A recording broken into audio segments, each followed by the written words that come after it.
Welcome to the National Havoc Robot League 2026 Pro World Championship. It's our second qualifying event of the year, and we've had roof shots, we've had upsets, and we've had back-to-back amazing fights. But I'm not calling this alone. Joining me today is my good friend Kyle Crows and my good friend Adam Wrigley. Thank you so much, Sam. That's right, my name is Kyle Crows. Joining me up here by the big screen is our resident combat robotics expert, Adam Wrigley. Adam, what do we have in store for ourselves today? I think we are in store for a lot of amazing fights that we've spent all day whittling down the field of robots to the top 8 in every weight class. Let's take a look at Prom Hedda in the 12-pound weight class. They're going to be going up against Modus, and boy, have they been hitting hard all day long. Absolutely, and then we have a fight of the Appalachians right after that. Carolina Reaper will be taking on the V1. Super pumped about that matchup. RoboCat versus Grim Ripper. I have been so excited to see Grim Ripper take home a golden dumpster. I think tonight could be their night. They've been putting on amazing shows all day long. Now down at the bottom, we've got Void taking on Granger, which means Void will debut their big anti-big wheel convention. I'm so excited to see how that works out for them. It's so exciting to see those configurations. Let's throw it over to Ricky and Dima in our state-of-the-art play-by-play booth for a rundown of the 3-pound weight class. Thank you, guys. I'm Ricky Willems. I'm Dima Papazian. And we're here in the play-by-play booth. We've got all of the information, all of the views of all the cameras in the building. We're going to guide you through every fight. But first, let's jump right into talking about Chainsaw Kitty. Chainsaw Kitty, the number 2 seed, driven by one of the most iconic drivers in NHRL history, Kazahin. You know them, you love them, but they've only, in all of their career, had one entire golden dumpster. Could this be the opportunity to score a second to double crown one of our favorite queens of the sport? It absolutely could be, but sitting on the other side of the bracket is a surprise for Kazahin. Their partner is going to be coming up with Usagi. This could be a partner-on-partner fight at the end, at the going for the golden dumpster today. But there are so many other interesting fights that will happen along our way to get there. Who's Earl going up against Sting Operation? Showtime versus Power On. We've got newcomers, we've got veterans. We have just so many potential incredible fights. All of them are going to be great. We're going to head over to Kyle, and he's going to take us into our first big fight of the night. And big fight energy, it certainly is down here by the cage. It is absolutely amazing, this 30-pound bracket. It looks so devastating. Every single one of these robots has been hitting hard all day long. Starting off with Kazahin. It's a half of Kazah Light fighting as a single robot, up armored, up flamed, and up forked, going up against Waddles. That's going to be crazy. And the number 1, I'd say in our hearts, certainly in the math, 30-pounder in the world, we've got Jameson Go coming out here with Megatron. I cannot wait to see them face off against MIT's Ares. You know what? Let's get right to it. That's the first fight, and here are our competitors. First up, out of Cambridge, Massachusetts, it's Jameson Go and his robot, Megatron! And they'll be facing from MIT's Combat Robotics Club. That's right, JMO's alma mater. It's Ryan Duarte and Ares. To cage 1 for this devastating action, and to call every single moment, we're going to go to the state-of-the-art play-by-play booth with our friends. Thank you, Kyle. I'm really, really, really excited to kick it off with one of the most exciting fights you could possibly ask for in the 30-pound division. Yeah, what a matchup. Megatron versus Ares. Ares is one of the hardest hitting robots that we have here at NHRL. and Megatron is one of the best defensive robots we have. So it's an incredible matchup back and forth. Megatron driven by the most decorated driver in the sport, period. The entire sport, not just NHRL, combat robotics in general, the most decorated driver in most metrics, but in terms of placements, that's what I'm talking about. First place victories is Jameson Go's bread and butter. The golden dumpsters and the golden, every possible trophy you could ask for in every event that he competes in. Is he going to walk away with yet another trophy for Megatron here? 5, 4, 3, 2, 1. Fight, robots, Out fight. right now. Fantastic driving from Jameson right off the bat. Getting good engagements before he even gets the pin that he's looking for with the classic hammer saw archetype. He's trying to get Ares up against the wall and go for a kill shot. Ares spending a tremendous amount of time upside down.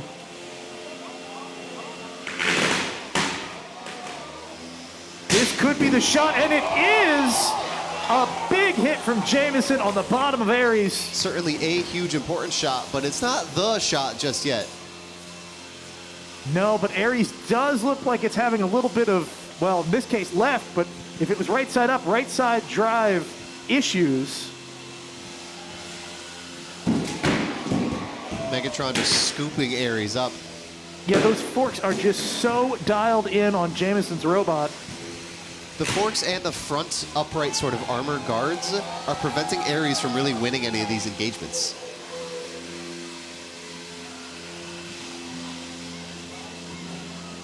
Look at that movement. The gyroscopic force keeping Ares on its side as Jameson takes him for a ride across the arena. At a certain point, this has ceased to become movement and become schmovement. I think we're at schmovement territory right now, halfway through this match. Ares stuck up on the arena wall. The unstuck has already been called for. This could be the end of the fight right here.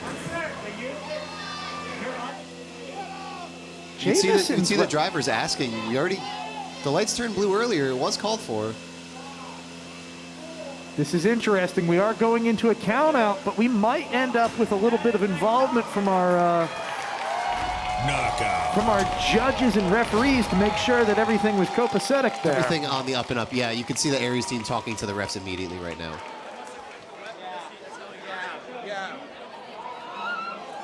I think the rules are being explained. I don't think they realized that once it was called for, and it was called for, initiated, and then completed.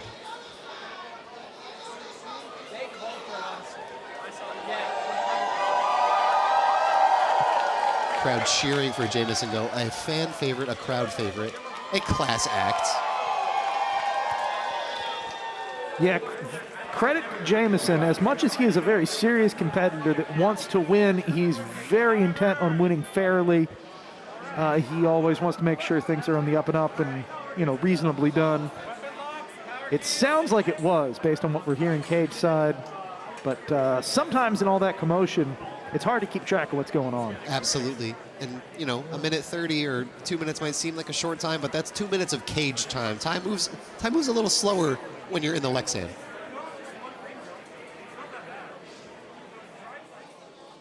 Jameson in the Lexan right now. Proper loadout procedures. Poised like a gargoyle on the edge of the arena.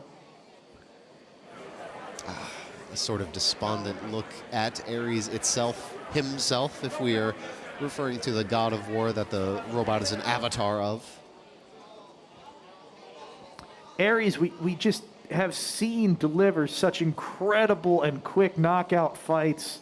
They're not used to being on the defensive right off the bat. That's gotta be a strange feeling for the team. Oh, of course. When you think about dominant sort of champion legends in other athletic sports of any kind, you just think this person's not on the back foot very much. It must feel uneasy once they start losing.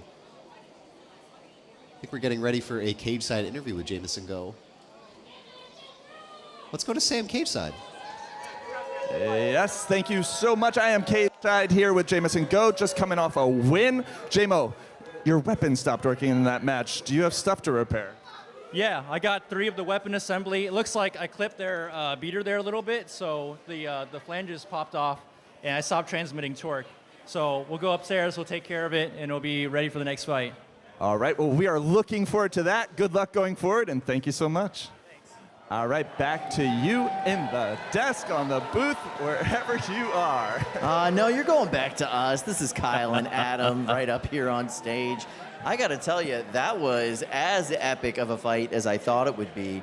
You called it when we were watching the fight together. That weapon on JMO's went down relatively early. Yeah, that was surprising, but there is a lot of power in Ares, and you could see our camera went out and everything after that hit. And so did the weapon on Jameson Go's Megatron. I was speaking to him in the pits earlier today before all this got started. You know, what's new, what's not. He said he basically put it all back together to how it was supposed to be for December, replace some of the motors that had gotten accumulated damage. He seemed uncertain about that weapon system, the drive that he has now with those bevel gears. Now, he's been through belts, he's been through hub motors, and the bevel gears, maybe they're not working so great. Maybe that'll be the next replacement. Let's hop down to Sam. Yes, thank you so much. So that controversy that you were just seeing, it was related to an unstick that was called earlier in the match, and I'm not sure if that registered with the team driver of Ares, Ryan Duarte. His teammate called the original unstick, and when they were stuck the second time, I think they were looking to use it again, but it had already been exhausted. So there you go. Team communication is so very important, especially in those high-stress moments. It's loud down there. It's hard sometimes. You don't know what's happening. That light flashes, we see it on the stream, but it can be hard to see that when you're in the arena. Unfortunate to get stuck, think you have that lifeline, and then it not be there. Amen to that. Really stressful situation for that MIT team. They're going to have to keep coming back if they want to keep trying to get that golden Brett. But right now, let's meet our next competitor in the 30-pound weight class. First up, that's right, it's Dead Rise.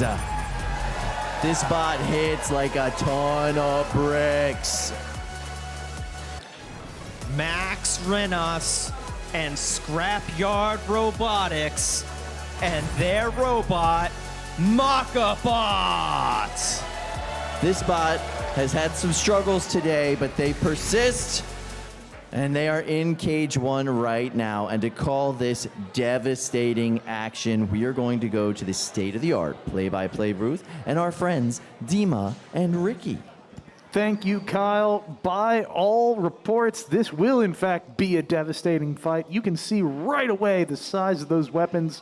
And let me tell you, they both spin fast and hit hard. Out of 31 combined total fights, these bots have gone to the judges only 4 times. 13% of these fights don't end in a KO or a tap out. That's kind of crazy. That's kind of nuts. These are finishers. These are robots who swing for the fences. You don't build a weapon like that and not kick it up to full speed and try to KO your opponent early on. No, and let's not forget that sometimes that means KO'd yourself. 3, 2, 1.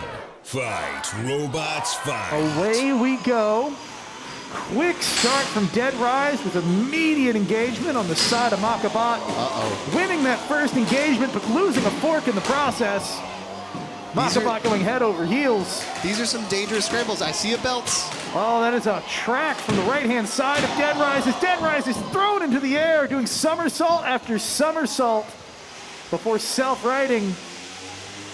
Both weapons spinning all the way back up, it looks like. Now, Dead Rise can drive without that track, but it's definitely going to lose some traction. Makabot doesn't look like it's worse for wear on a sort of aesthetic standpoint, but that weapon is already taking big shots. Oh, that is such a precarious spot for that robot to be. This is scary. Wow! An incredible hit. Makabot is sent skyward. Massive shower of sparks, and I think Dead Rise's weapon is down. Dead Rise at least has come to a stop in terms of weapon. Dead Rise is going to try their best to stop Makabot from getting on their head. Makabot's able to spin back up relatively quickly. Trying to use the wall to self-right, it looks like. Yeah, it's a dangerous dance. You want to spin your weapon fast enough to flip yourself back over, but not so fast that you damage yourself in the process. Dead Rise coming in with a pin. Uh-oh. This looks like Makaba barely moving or taking some time to move. There we go. Some motion being shown. We don't need to use any unsticks quite yet.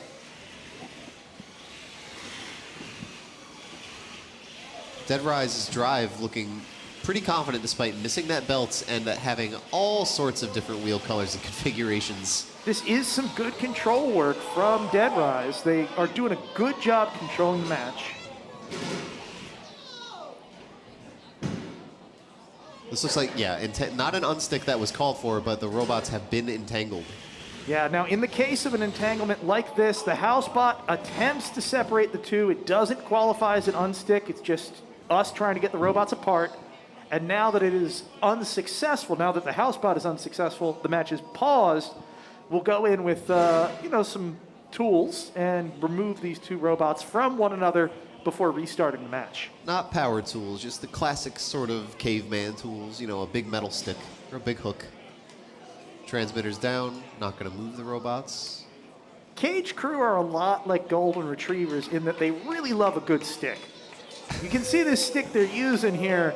This is actually something that was literally pulled out of our dumpster just because, hey, that looks like a real good stick. And it has become very popular with Cage Crews. We have nice tools, but sometimes... The nicest tool is the one that came from a dumpster. Exactly. Just like me. I don't know whether to scold you for calling yourself a tool. Focus on the or robots. saying that you came from a dumpster. Focus on the robots. They're mere inches apart. I wonder... The fight has restarted. We're right back into it. Neither of them worse off for wear motion-wise. Looks like everybody's still driving. Makabot's still upside down, driving relatively slowly. 40 seconds left to prove who is in more control in these last engagements. A good pin from Dead Rise. Now, this year's rules, they de-incentivize pins quite a bit, but if you lose your weapon, they are still something you can do to show your level of aggression against your opponent. And we're finally Makaba right side up. Last 10 seconds. Let's score another big hit. Nah, we're just locking horns. Yeah, Dead Rise going right in for the grapple, which frankly, a smart move. Last thing you want is Last thing you want is to sustain some big damage in the last couple of seconds. Absolutely. Going for a clinch to prevent your opponent from making that one last big swing for the fences.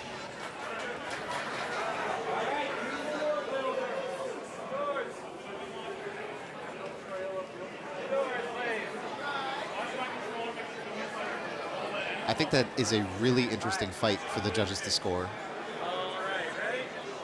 I am certainly waiting for this judge's decision with my breath held.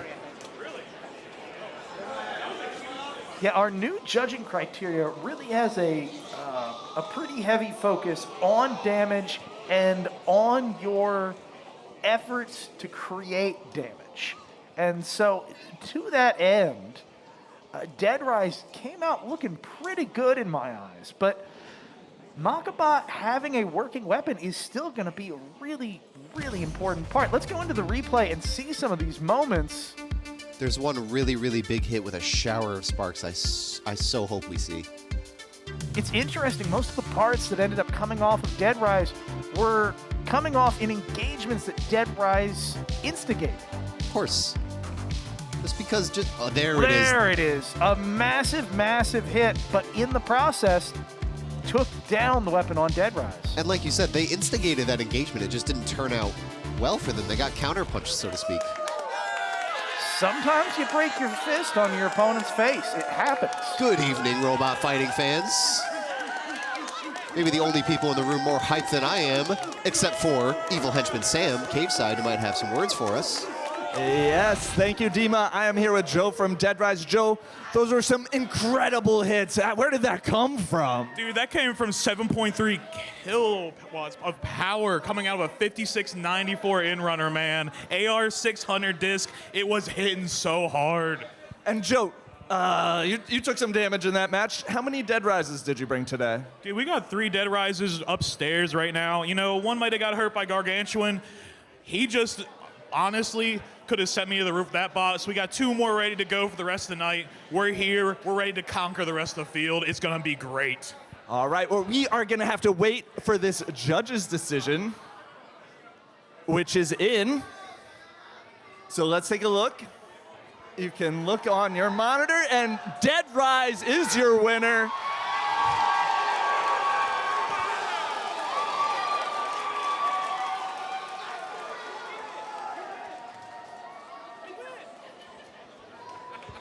All right, Joe, congrats, and we will see you next round. You'll see me soon, man. I'm going to go back and start rebuilding now. Thank you, Sam. All right, back to you, Kyle. Oh my goodness, what a cute kiddo. That was a really devastating fight, and such a nice guy causing that much destruction. And the crowd loved that decision, by the way. A huge eruption of cheers. I think Dead Rise earned that one. Quite the hit to send both robots flying, take out their own weapon. Looked like you could see Makabot tilt up on their side just at that point of impact. Yeah. That gave a little bit of a side impact to the disc and just stopped it in its track on Dead Rise. But they're able to pull it out with some good control, good attack, good harm throughout the rest of it. Some nice arena slams even. But wow, what a fight.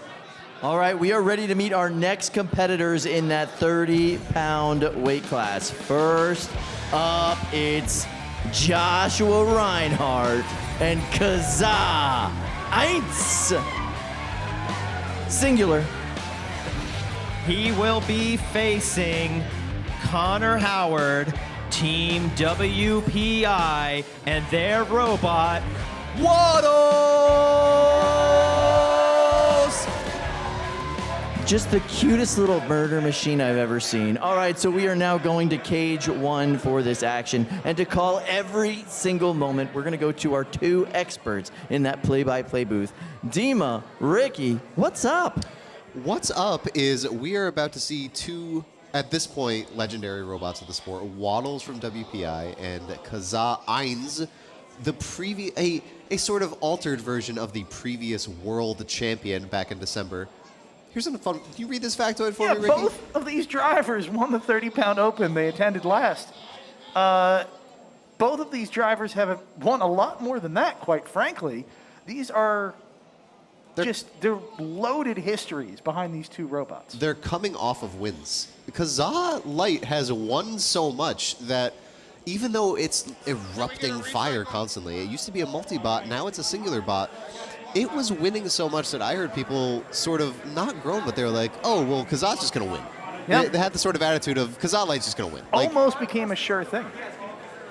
Oh, interesting. Speaking of Kazah and its ability to win, we're going to have a power cycle now on Light.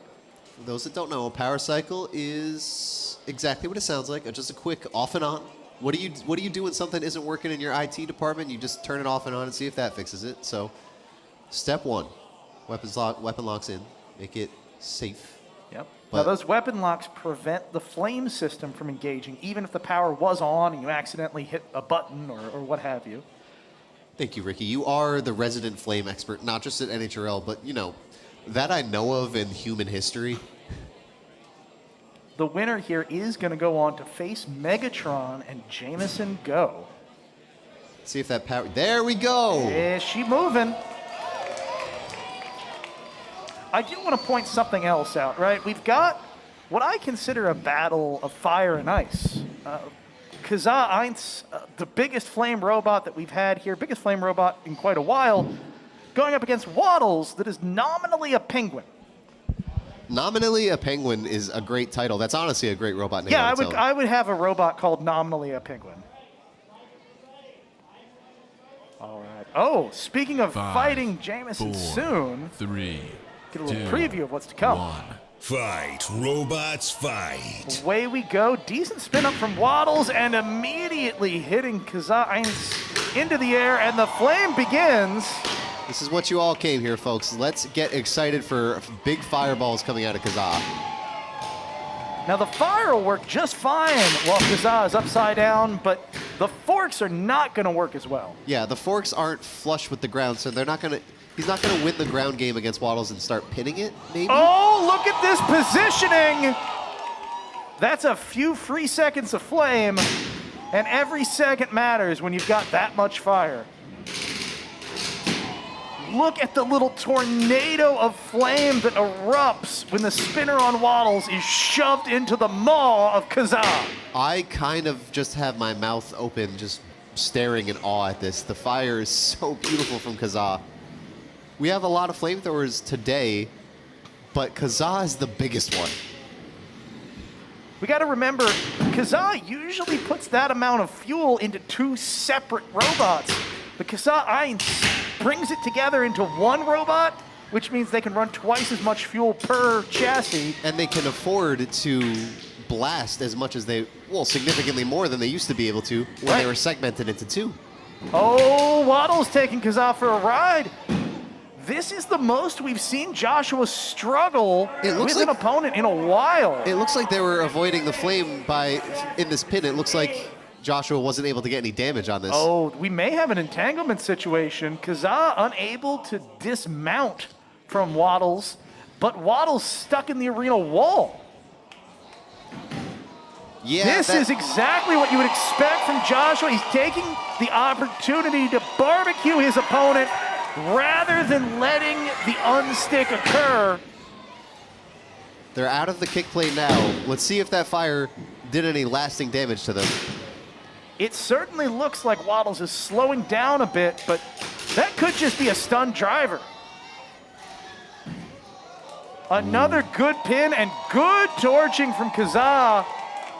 Not allowing that weapon to spin up on Waddles. Oh, that weapon looks down. That was a lot of flame that weapon assembly just ate. And there's not a whole lot of, flame protection on that weapon assembly either. Oh, the noise is coming. I cannot tell which robot it's from, but there are some unhappy motors in that arena right now. I hear that screech. Those motors are desperately trying to spin. Something has been locked up. Now these 2 robots are entangled with one another. There we go. We don't need to get the crowbars in the mix. We got them separated. I am going to resume this match in 3, 2. Very brief pause. 15 seconds left in the fight. This looks decisively in Joshua's favor. Yeah, Waddles had a really good shot for a while, but those wheels have started to shred on Waddles. Kazahin, I think, is going to be taking this. I think so too, but here's the prove it period. Here is time for both of the robots to show the judges, here's my functionality, here's my robot's condition. I either still work or I'm not working so good, or I don't work at all. And it looks like Kazah has pretty full functionality, even though they took fork damage. It looks like Waddles... Oh, the weapon has spun back up for Waddles. That will be a big difference. However... The wheels are spinning too, but it looks like they're on something maybe? Well, the wheels have... Look at the diameter. It's shrunk. They've been worn down between heat and friction. But I will note this. The prove it period generally will not hurt your score. They were driving at the end of the fight. So the fact that their wheels degraded after the end of the fight probably won't hurt them. Probably. At least not very much. It certainly got worse after the end of that fight was called. So that will go to the judges. I don't know that it's going to make a big difference. That was such a decisive amount of flame usage. That, to me, puts it in the bag for Joshua Reinhardt. Decisive is how I would describe it, too. But let's take a look at some of those flame attacks again. That hit right there did, I think, a good bit of damage to Waddle's weapon. And here's this beautiful moment that Kazah is able to capitalize on with just a little extra barbecue. If you think of Dead Rise as a Tombstone clone, or a Tombstone-like, it's funny to see them sat up, straight up like a gravestone and get burned. That was a really beautiful visual. This is one for the books. That, too, really, really destructive when they were stuck in the wall. It was a free shot for Joshua. I think there are a couple of calendar photos in the making in this fight. Advent calendar for me. Oh yeah, each day you open a little door and it's another fireball. I was gonna think each day you open it, there's a little fork, there's a little belt, there's a little trophy for you. It's another way to do it. We got options. Cage Manager's gonna clear out those robot parts. we're going to head back to Kyle and Adam. Guys? Hey, thank you so much. Here's a deep lore cut for you. The penguin might be the natural enemy of the frog, but you know what's the natural enemy of all living creatures? Fire. That was absolutely incredible. Here it is, your judge's decision. Yeah, you're a winner by unanimous judge's decision. Joshua Reinhardt, Kazahin. Not just unanimous, that is a landslide victory for Kazahin, and they looked unbeatable today, Kyle. Yeah, every day, anytime Joshua brings a Kazahin here, no one can beat it. Yeah, I say it's just one. There's just one of he's them got today. no backup today, no friends, just a lot more armor, a little bit more fuel in one robot, and a whole lot of fire. Wow, it just melted the tread off the wheels of Watts. They're going to be fighting Megatron after that victory. Megatron already at work, prepping for that fight, having won their battle just a few minutes earlier. If there is a bot here that can take them out, it very well may be Jameson Go, as long as he can figure out that weapon thing. Jameson's got to be excited that he only has to go up against one Kazahin today, won't be getting it from behind while they're taking out one of them. That's always the difficulty with a multi-bot, but today he's just facing one larger, heavier flame robot. I think he'll be happy about that. All right, let's meet our next competitors in the 30-pound weight class. First up, that's right, it's Team Pandemonium, Lyndon Siegel and Overlord. That's a whole lot of weapon. He'll be going up against Samuel Herman from Brandeis Robotics out of Waltham, Massachusetts, and their robot, Gargantuan. Oh, this is the biggest weapon match we've seen all day. And to call this action, we're going to go to the state-of-the-art play-by-play booth with Ricky and Dima. Thank you so much, guys. Gargantuan has been just the most interesting robot to watch today.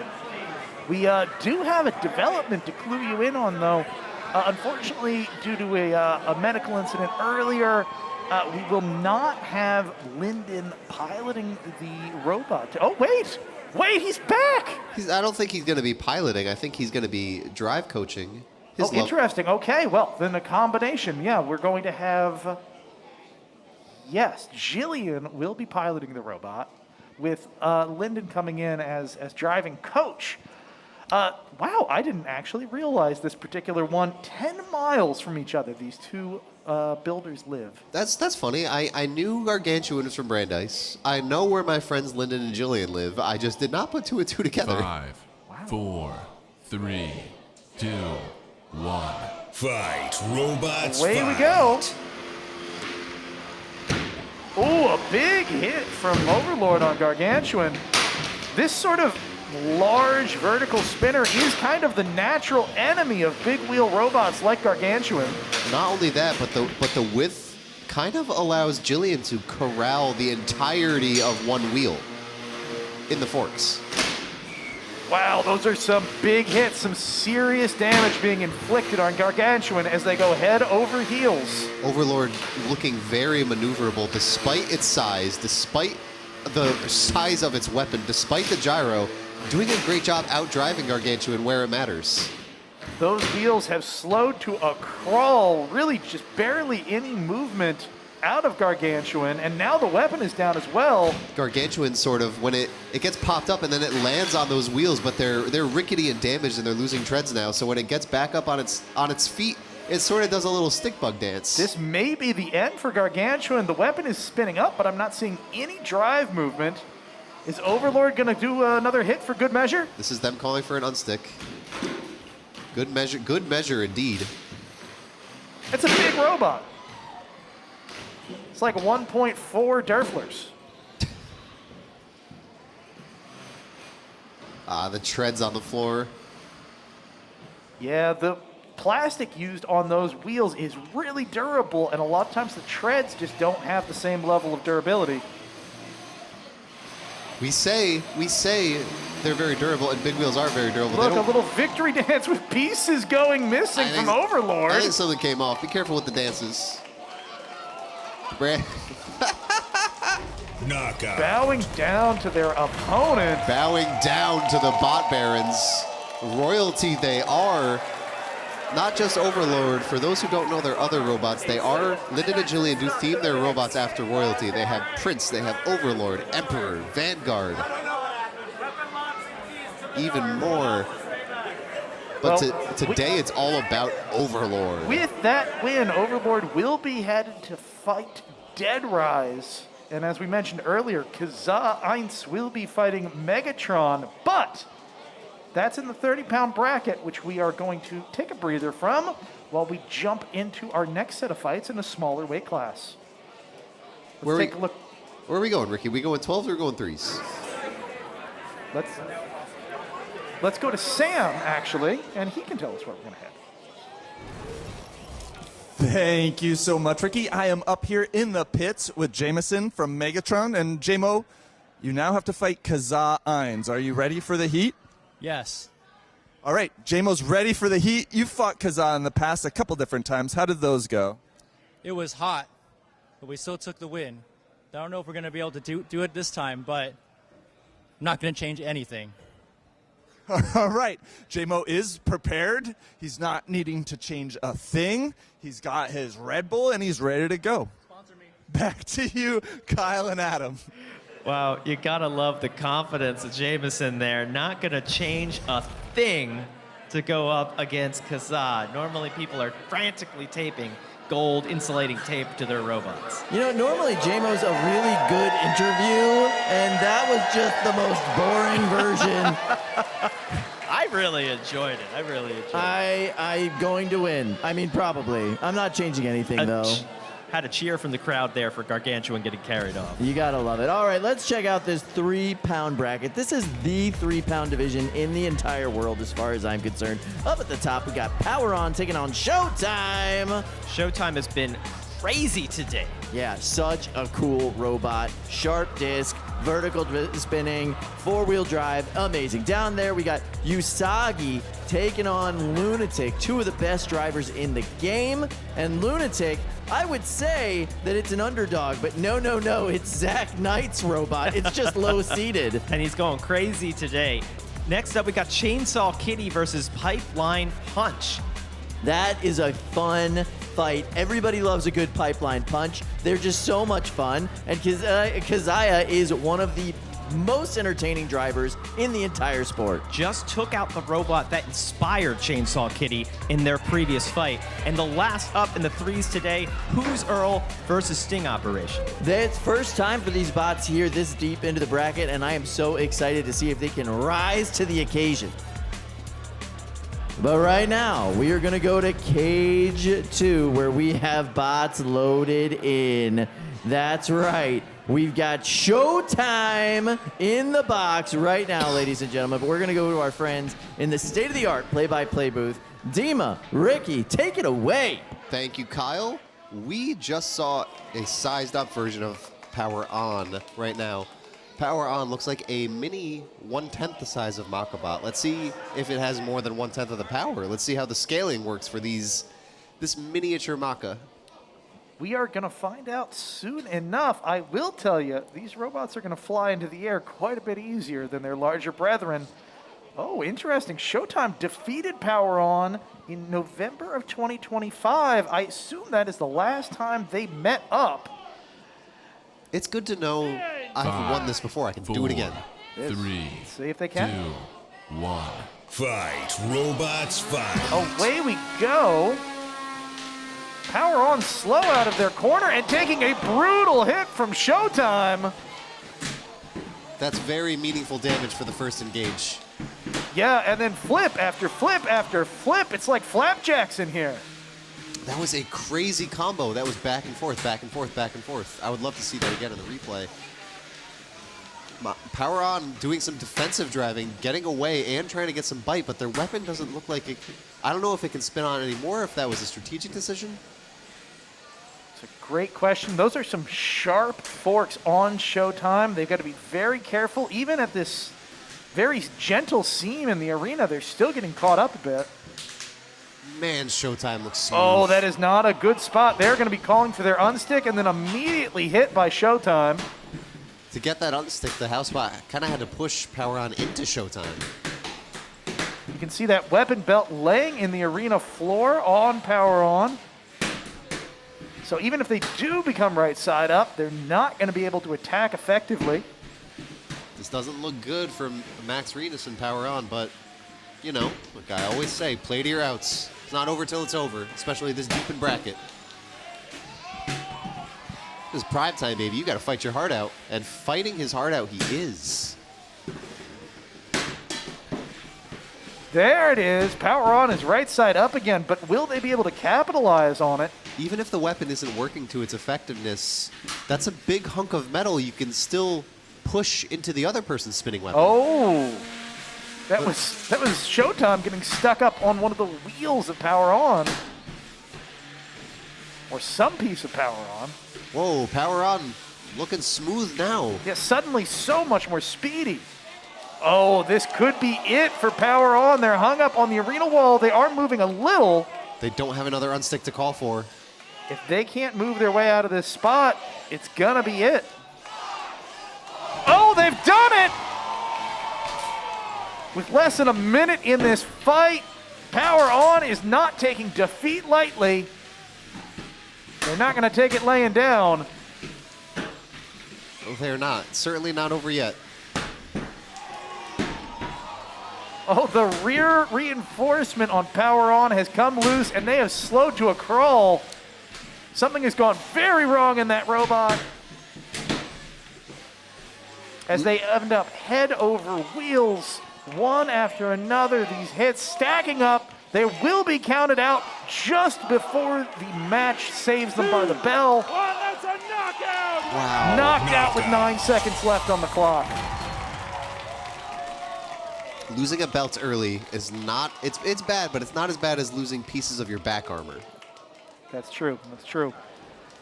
I will say, I think I spoke incorrectly earlier. That white piece that was laying on the arena floor is actually a piece of our arena. It's a spacer for the guard that was knocked off of our camera. I don't think I've ever seen that spacer. I thought exactly the same. It's a new spacer for this event, and they went and broke it the first day out.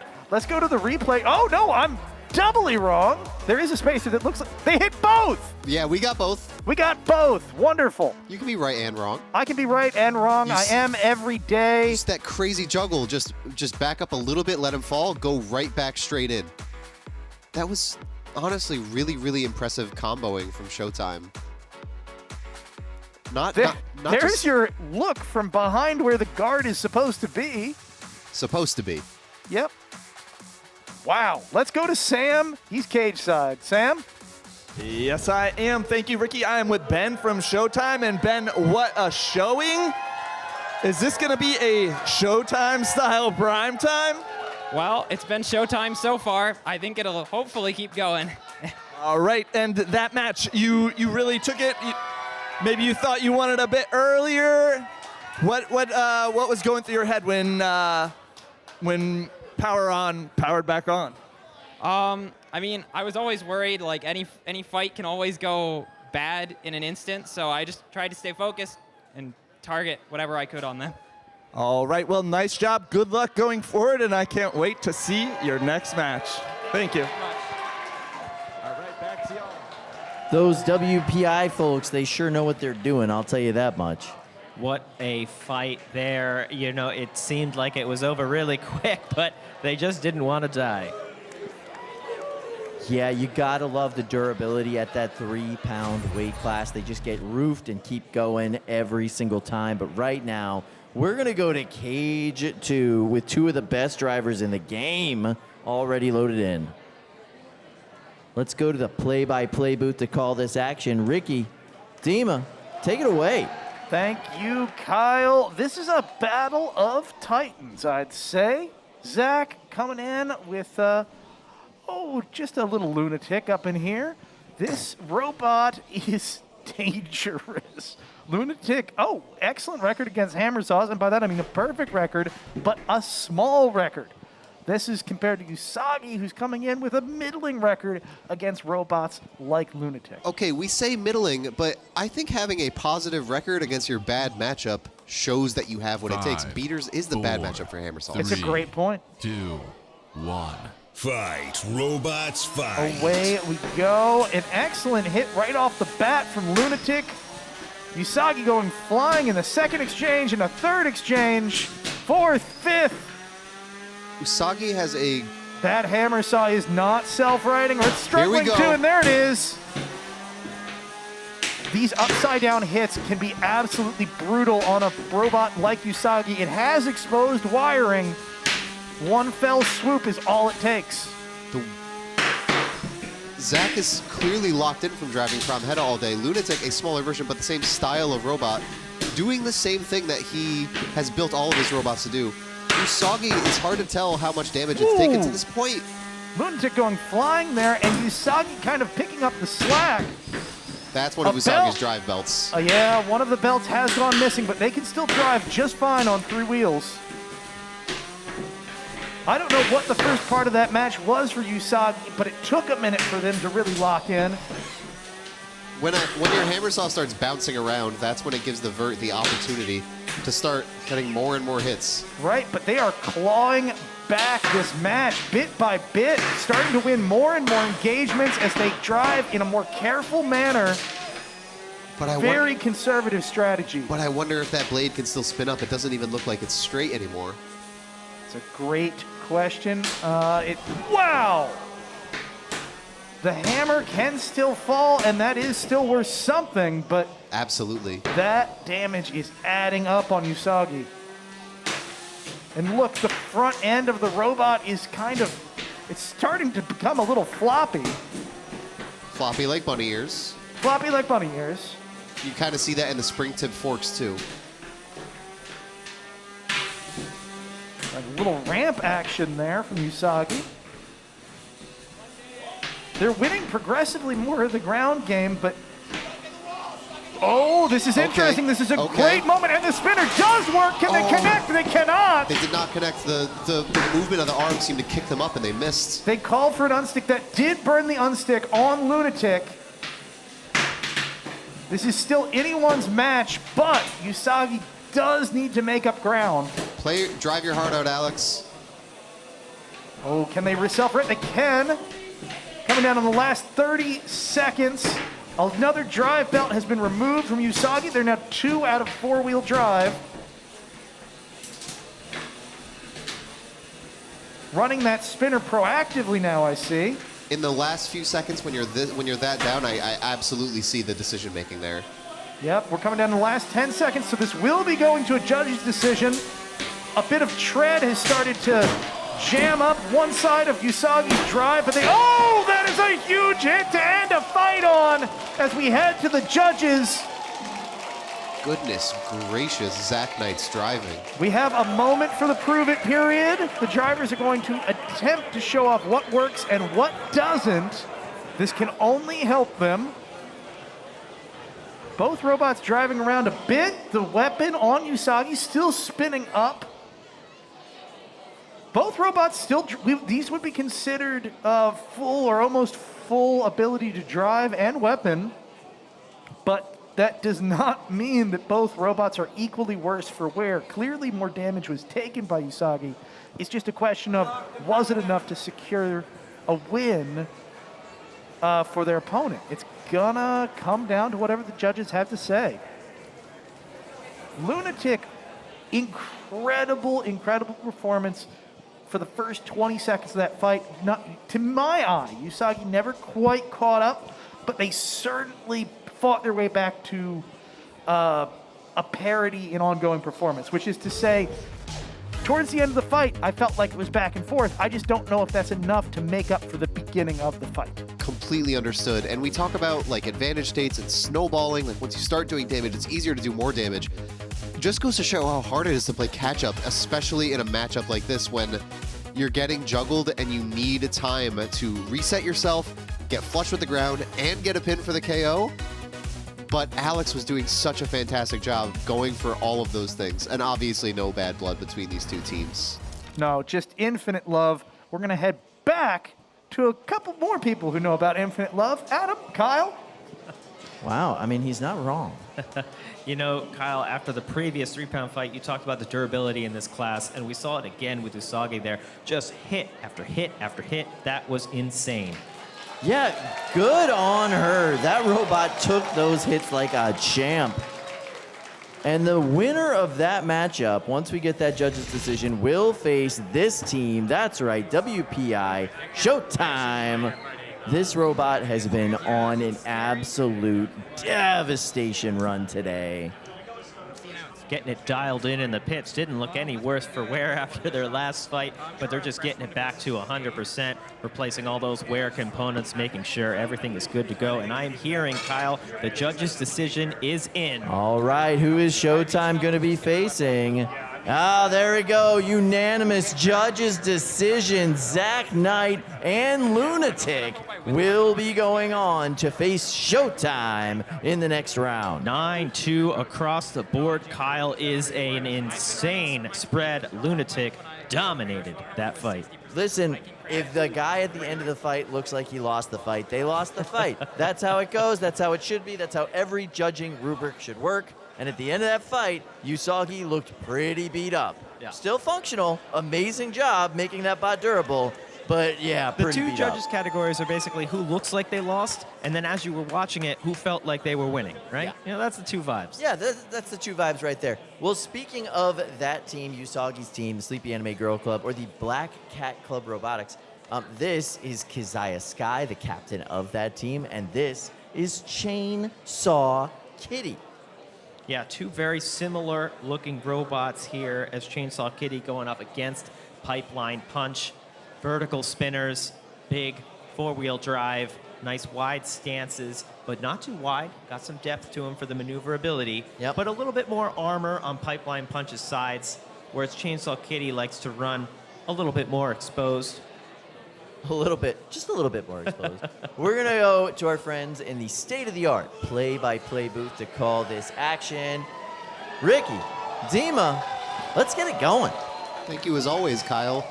I could not agree more. Let's get it going. Even though that match just happened, we just had to, we have to shake that as a team. We have to shake that loss off. Just because Usagi's out of bracket now does not mean that Chainsaw Kitty does not have a chance for that second golden dumpster. I'm super excited to. I always love a classic vert to vert. It's like Ryu versus Ken. You know what I mean? It feels very isolating to one factor, which is how well these things are driven. Ooh, the percent of fights that didn't KO. Chainsaw Kitty 82, Pipeline Punch 76. We were talking earlier about high kill ratios. Those are pretty darn high. This is Chainsaw Kitty, if you could not tell by the name, is a be killed robot. 5, 4, 3, 2, 1. Fight, robot. Away she fight. goes. Who gets the box rush? Chainsaw Kitty going flying, and a good and proper hat. In the first 10 seconds of the fight, we play a little TF2, but then we're back into it. One of the belts on one of the drive sides of Chainsaw Kitty gone. Gone but not forgotten. Pipeline Punch struggling on a left-hand drive. That's a huge opening for Kazahin. That's the opportunity to start controlling the fight the way you want it. It's like going around to the blind side, the blind spot. I am a little surprised. Kazahin playing it very safe here. Of course, with drive issues on Pipeline Punch, that's a very defensible strategy. Oops. I wonder if the clock is a factor. Knowing that you have 2 minutes left, you can afford to play conservative if you know that the drive is down. Just pick your shots. Don't do something bad by accident. Don't rush. That's true. I mean, when you talk about glass cannons sometimes, if Chainsaw Kitty goes flying, they're liable to explode from hitting the walls. It does happen. They're also liable to fall onto Pipeline Punch's weapon. The drive is down. The weapon is not down. Great point. Great point as well. Kazahin doing a great job of working with their gyro. Working with it, not against it, is what I always say. Pipeline Punch surprisingly controlling in this match despite drive issues. I'd like to see what we mentioned, Kazahin get around to the drive that's not working so good. Circle, make them turn, and when they can't turn well enough. Oh, this is a good spot for Kazahin to take advantage of. When a robot only has one drive side and it's pushed up against the wall, you know the only move they can make. They can only turn in one direction. Those metal forks, that grab game on Pipeline Punch is doing a great job of protecting them, though, and amazing defensive driving. Oh, that is the shot Kazahin wanted. Right to the rear armor. Not quite enough to disable the opponent, but definitely doing damage. Ian Talbert doing a great job of surviving. There's 40 seconds left. 1 or 2 hits from either robot could still decide this match. 30 seconds remaining, and Kazahin is still looking for that kill shot. There's a big one, but Pipeline Punch not looking phased. You can hear that weapon grinding into those hardened forks. I think Chainsaw Kitty is being plenty aggressive here at the end of the fight. 10 seconds left in this match. It will be going to the judges. Will we be able to do a little more damage? So close to a big shot, and that is it. One last hit was not a roof shot, but still, you want to end being the aggressor, being the one to take that last hit, and they did take that last hit. All right, prove it period. See what we already saw. Our weapons are working. Chainsaw Kitty's full drive is working. Pipeline Punch only driving on one side.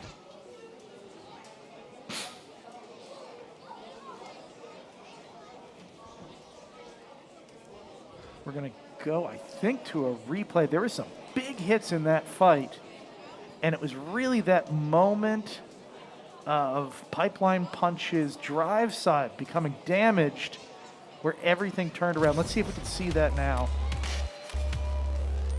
Right off the bat, that's a big hit. That first hit didn't look great for Kazahin, but landing on Brett, honestly, is great. It's better than landing upside down or landing on the wall. Well, it gives you a minute to center yourself before you re-engage in the fight, and that hit was it. That was the end of the drive side of the left of Pipeline Punch, and it changed the tone for the rest of the match. Here's Kazahin with Pipeline Punch in the corner, sort of defending their sides. The only way you can go is head on. Let's kick it over to Sam, who's cage side with Kazahin right now. Thank you, Dima. I am cage side with Kazahin of Chainsaw Kitty. And Kazahin, do you have to shift your approach when your opponent is, say, half broken? Absolutely. In some ways, I think it's more dangerous because they can make less mistakes driving around. They just sit there in a defensive position, and onus is on me to not screw up. It's honestly scarier in some ways. I could see that, but you handled it very well, and I look forward to seeing you in the next match, perhaps. We're just going to have to wait for this JD, but until then, thank you. Thank you. All right, back to you, Kyle and Adam. Thank you so much. I had some questions for our resident combat robotics expert, Adam, after that matchup. There was an interesting moment where we watched one of the drive belts get sniped off the side of Chainsaw Kitty.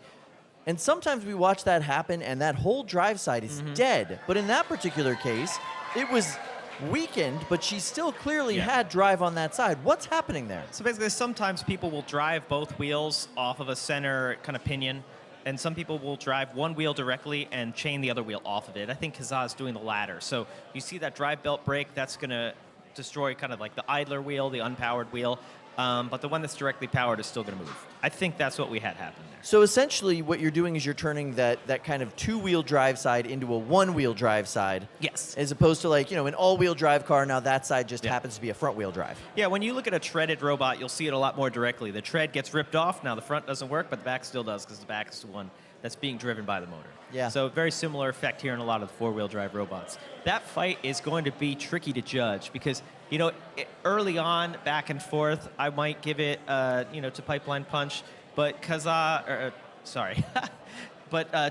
Kitty wasn't very aggressive.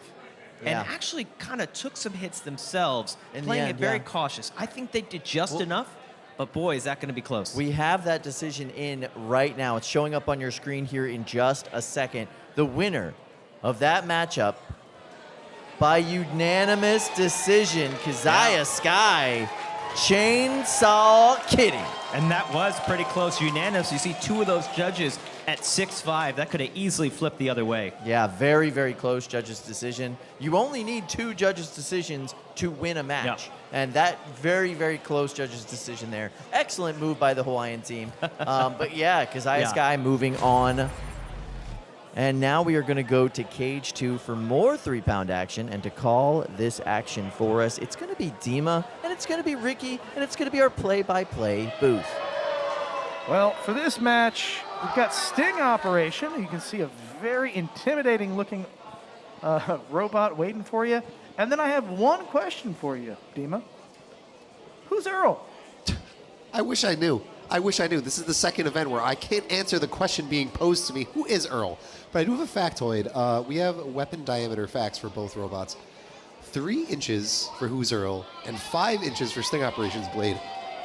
Without the arm. So that is a wild statistic because that's a huge blade on Sting Operation and it's on the end of an articulating arm. So 5, the reach is 4, really incredible. 3, 2, 1. Fight, robots, fight. Combat robotics is just like any other combat sport. Reach matters. Oh, and a very strong start from Sting Operation. Who's Earl dancing around the arena, but now able to give some hits of their own. Mark driving Sting Operation doing a fantastic job of staying calm when he's, upside down. Hammer Saw is one of the least effective archetypes when inverted, typically. But they're also typically some of the best at self-righting. That's Here true. we They go. don't spend a lot of time, and that's a massive hit. That titanium armor sparking wildly. You can see a piece of the metal is stuck on the blade of Sting Operation. That is crazy. That is crazy. Is that weapon out of commission because it took a chunk off with it? Very good question. I would assume that the arm is still functioning. There's your arm usage for you. Arm's still doing great. Look at that. The blade might be a little gunked up And now, Who's Earl barely able to right itself. Somehow unable to drive upside down. I wonder if that missing armor is causing some pieces to now high center them. And look, Sting Operation has shed the body parts of its opponent. Its weapon presumably now able to spin again, if it didn't burn it up.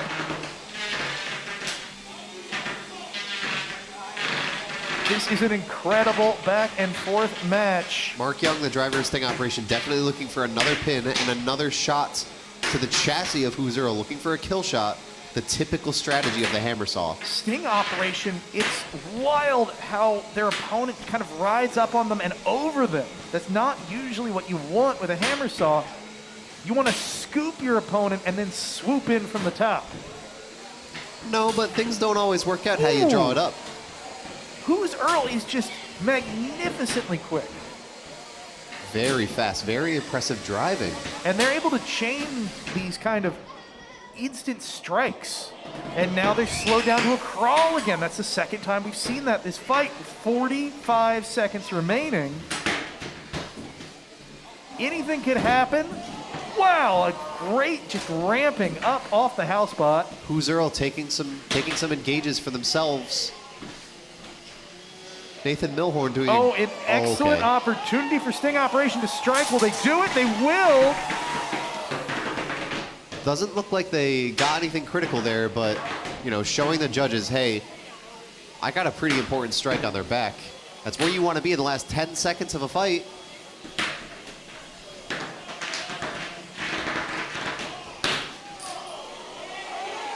There's the moment. Will they use it to strike? Will Sting Operation attempt? Not before the end of the match. A lot of camaraderie cage side that will be going to the judges. Believe it or not, despite the jersey, despite the name, despite the theme, Mark is not a part of Team Honeycracked. He just has his own affiliation with bees. He's a beekeeper, as far as I recall. So common. There are so many bee-loving roboticists in the building. Fun facts from the driver of Who's Earl, Nathan Milhorn. I'm reading the builder bio right now. He says, I have no idea what's going on. That sounds right. I mean, if we're honest, who of us does know what's going on here? Dude, between your builder facts and the name Who's Earl, you're kind of an enigma at this point. I don't know what's going on. Well, I, for one, am massively entertained. There was so much action in that fight. One place I do not want to be is in the judging box right now, but let's take a little time and go to replays. Here's that big hit from Sting Operation, rips off a major armor panel, that one sacrificial panel on the bottom of Who's Earl, completely removed. Stuck in the tooth of the blade of the hammer saw of Sting Operation. Couple levels deep there. You could kind of sometimes see hammer saw blade get stuck inside another robot. You rarely see them take a piece off and take it with them. That's a rarity. You know, some people love souvenirs. I'm not going to hold it against them. I thought it was great to watch. I love a souvenir. Let's go, robot fighting fans. Let's go. Let's go, Sam. All right, thank you, Ricky. I am here with Mark Young of Sting Operation. And Mark, congrats on your very first primetime. Thank you so much. This is, my heart is pounding right now. I'm so excited to be here. This is a blast. Well, I'm excited you're here as well. Can you talk about the difference between this tournament and your very first NHRL? Oh yeah, man, so my first NHRL was like a little over a year ago, and it didn't go as well as it did this time, I'll tell you that right now. My robot kind of shut off in the brackets, so it was not great. But I've made a lot of improvements, worked a lot on the consistency, and I can't believe it's all paying off. I'm so glad to be here. This has been amazing. All right, Mark, well, congratulations. I can't wait to hear this judge's decision, but until then, we're going to Kyle and Adam. That's right. We've got the buzz over here. At least we will when that judge's decision comes in. Yeah, and it's coming up soon. Oh, it's in. All right. And your winner by unanimous decision. Who is Earl? Who's Earl? Taking the closest unanimous decision you can. And the crowd and our is audience does not like it. They're not happy. No, They thought Sting Operation took that one. Wow. I mean, that was a very, very close judge's decision. 1 point across the board difference. I see why people are upset. I also see why that decision was made. In a close fight, it can go either way. 6-5s across the board. It might be unanimous, but it certainly was close. Like they always say, if you want to win a judge's decision, knock them out. Yeah, don't have one. It's the best thing to do. Well, we are wrapping up this 3-pound action for this round and getting ready to head into our 12-pound bracket. Speaking of that 12-pound bracket, right at the top, we've got Prom Hedda taking on Modus. Modus, first event, looking tremendous. Going up against a legend, will be crazy. Carolina Reaper, repeat competitor, also going up against a rookie in V1. RoboCat, we're going up against Grim Ripper, having the best event of their lives today. Oh, I'm really pulling for them to take home the dumpster today.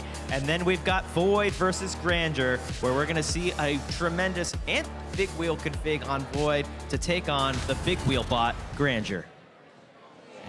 And here it is. Our first fight is all loaded in. Modus taking on Prom Hedda. We're going to go to our friends in that state-of-the-art play-by-play booth. Ricky, Dima, let's go. Thank you for calling me a friend, Kyle. I really appreciate that. Aw, you are a friend. Thank you. I appreciate that. We're going to see some more Zach Knight driving, but Modus has been so impressive today. Normally I try to be a little unbiased, and it's impossible not to be right now because I have no idea who's going to take this one. I can't even make a remote prediction. Prom Hedda has 19 NHRL events. That's a lot. It's a lot of events. Modus, it's their first NHRL event. And they're already this far in bracket.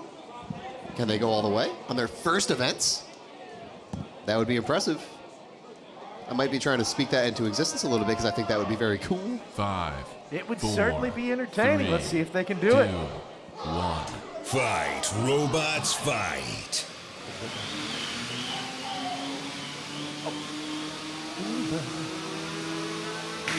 Way they go. Very glancing impacts off the bat. These robots you can see are the same archetype. A lot of this is going to come down to smaller details like ground game and width, geometry, weapon geometry, and of course, driver strategy. Here we go. Ooh, big sparks flying. Promheta, massive, massive hit. Promheta butting heads with Modus, sort of headbutting it away like a goat or a ram or sheep. So many options. Maybe a giraffe. A little bit of a stare down. Modus looking not stuck, but the weapon is spun up so much that they're sacrificing some maneuverability. Yeah, the right-hand drive is suffering, but it does still work. Slow to attack simply because if they try to drive quickly, they're going to veer to one side, and then Zach strikes. Tate Mitchell has taken Modus all the way from Kentucky here to Norwalk, Connecticut. I do not think he's going to give up so easily. Absolutely not. Modus has delivered some big surprising blows today. Whoa! Whoa, and smoke is flying out of Modus now. Shrapnel is flying out of Modus now, and Modus is flying out of Modus now. Not giving up so easily. The smoke has returned. That weapon is holding on by a thread. The bolt is held in by nothing. It's dangling loose as the robot lays defeated next to the blue corner, and Zach walks away with a win. Tate is an amazing driver in his own right, but Zach Knight is our world champion of the last season for a reason. And it is the reason for the season. He's looking for another championship here in 2026. With how he's been driving now in the 3-pound and the 12-pound division, I wonder if he's shooting for a double crown today. Look at these sparks flying. It's Modus. Wow! I want to guide you guys through this fight, but I'm just reabsorbing it myself right now. No, these impacts speak for themselves. These are, I'm going to smash you. I'm going to go head on and I'm going to knock you away. And that he did. These are the kind of hits where if you're standing in the crowd, you feel them in your chest. And then the smoke flying, bits and pieces littering the arena floor. Like we said, he's the world champion for a reason. Zach Knight is not only the world champion, he's #1 seed. So let's prove that our seeding and our ranking is accurate here at NHRL. Zach, prove it for us. Prove that we did right by making you that #1 seed. Like that weapon lock is going into a weapon that is mostly not there anymore. Which actually is still important to do. Half a weapon spinning up, as far as a human is concerned, is just as dangerous as a full weapon spinning up. So I'm glad they're still following the rules, but it is kind of ironic in a way. Goody Two Shoes safety director Ricky Willems saying, I'm glad they're following the rules. Honestly, me too. It's just funny to hear you say it. Yeah, I can't be that unbiased. When it comes to safety. Let's go back to Kyle and Adam. One of the things I wanted to talk to Adam about after that matchup is chain of impact. There is an instinct after you make a big hit to kind of reset, readdress, kind of reallocate yourself and figure out what you're going to do next. That is not what Zach Knight's brain does. Zach Knight makes a big hit and immediately thinks, where can I get my next hit? And, you know, that's a really good point, Kyle, and that is a sign of a seasoned driver because those are the moments when your opponent is going to be most out of position. If you take time to reset, they take time to reset. But if you can go in for hit after hit after hit, that's when you get those hits on the places your opponent doesn't want you to. You can see here on these hits, they're taking out the corner, they're taking out the top, they're taking out wheels. They're hitting the places that Modus doesn't want to be hit. And that is a big difference between such a seasoned driver and a newer robot. Modus came in today and was doing so well, but you can see there why Promheta is seeded #1 today. I mean, it's just incredible to watch. The robots are literally just juggling in the air away from Promheta as they keep knocking them into the air. Sometimes you'll even see Zach will knock them into the wall, wait for them to bounce back towards him, and he'll readjust so they fall directly on top of his weapon. This is tricky and a little bit risky because when that's happening, the opponent has a weapon too. Oh, yeah. And if the opponent's weapon comes down on top of you, that can be very, very bad. So I think that aggressive strategy is great. It does pay off. There is a risk, and you've got to be really skilled to make sure that doesn't happen. In that fight, Zach drove perfectly. Absolutely. All right, so let's look at our pits. This is a fight that we have coming up shortly. Chainsaw Kitty going up against Who's Earl, both teams in the pits, getting ready for that fight. Do you think Chainsaw Kitty knows who Earl is? Does anybody know who Earl is? All right, well, let's meet our next competitors. First up, it's the Carolina Reaper. Big wheeled horizontal action or vertical action. This bot hits so hard. Big thick wheels and a really heavily armored body for a big wheel. And they'll be going up against Mason Mannion out of Rolla, Montana, and V1.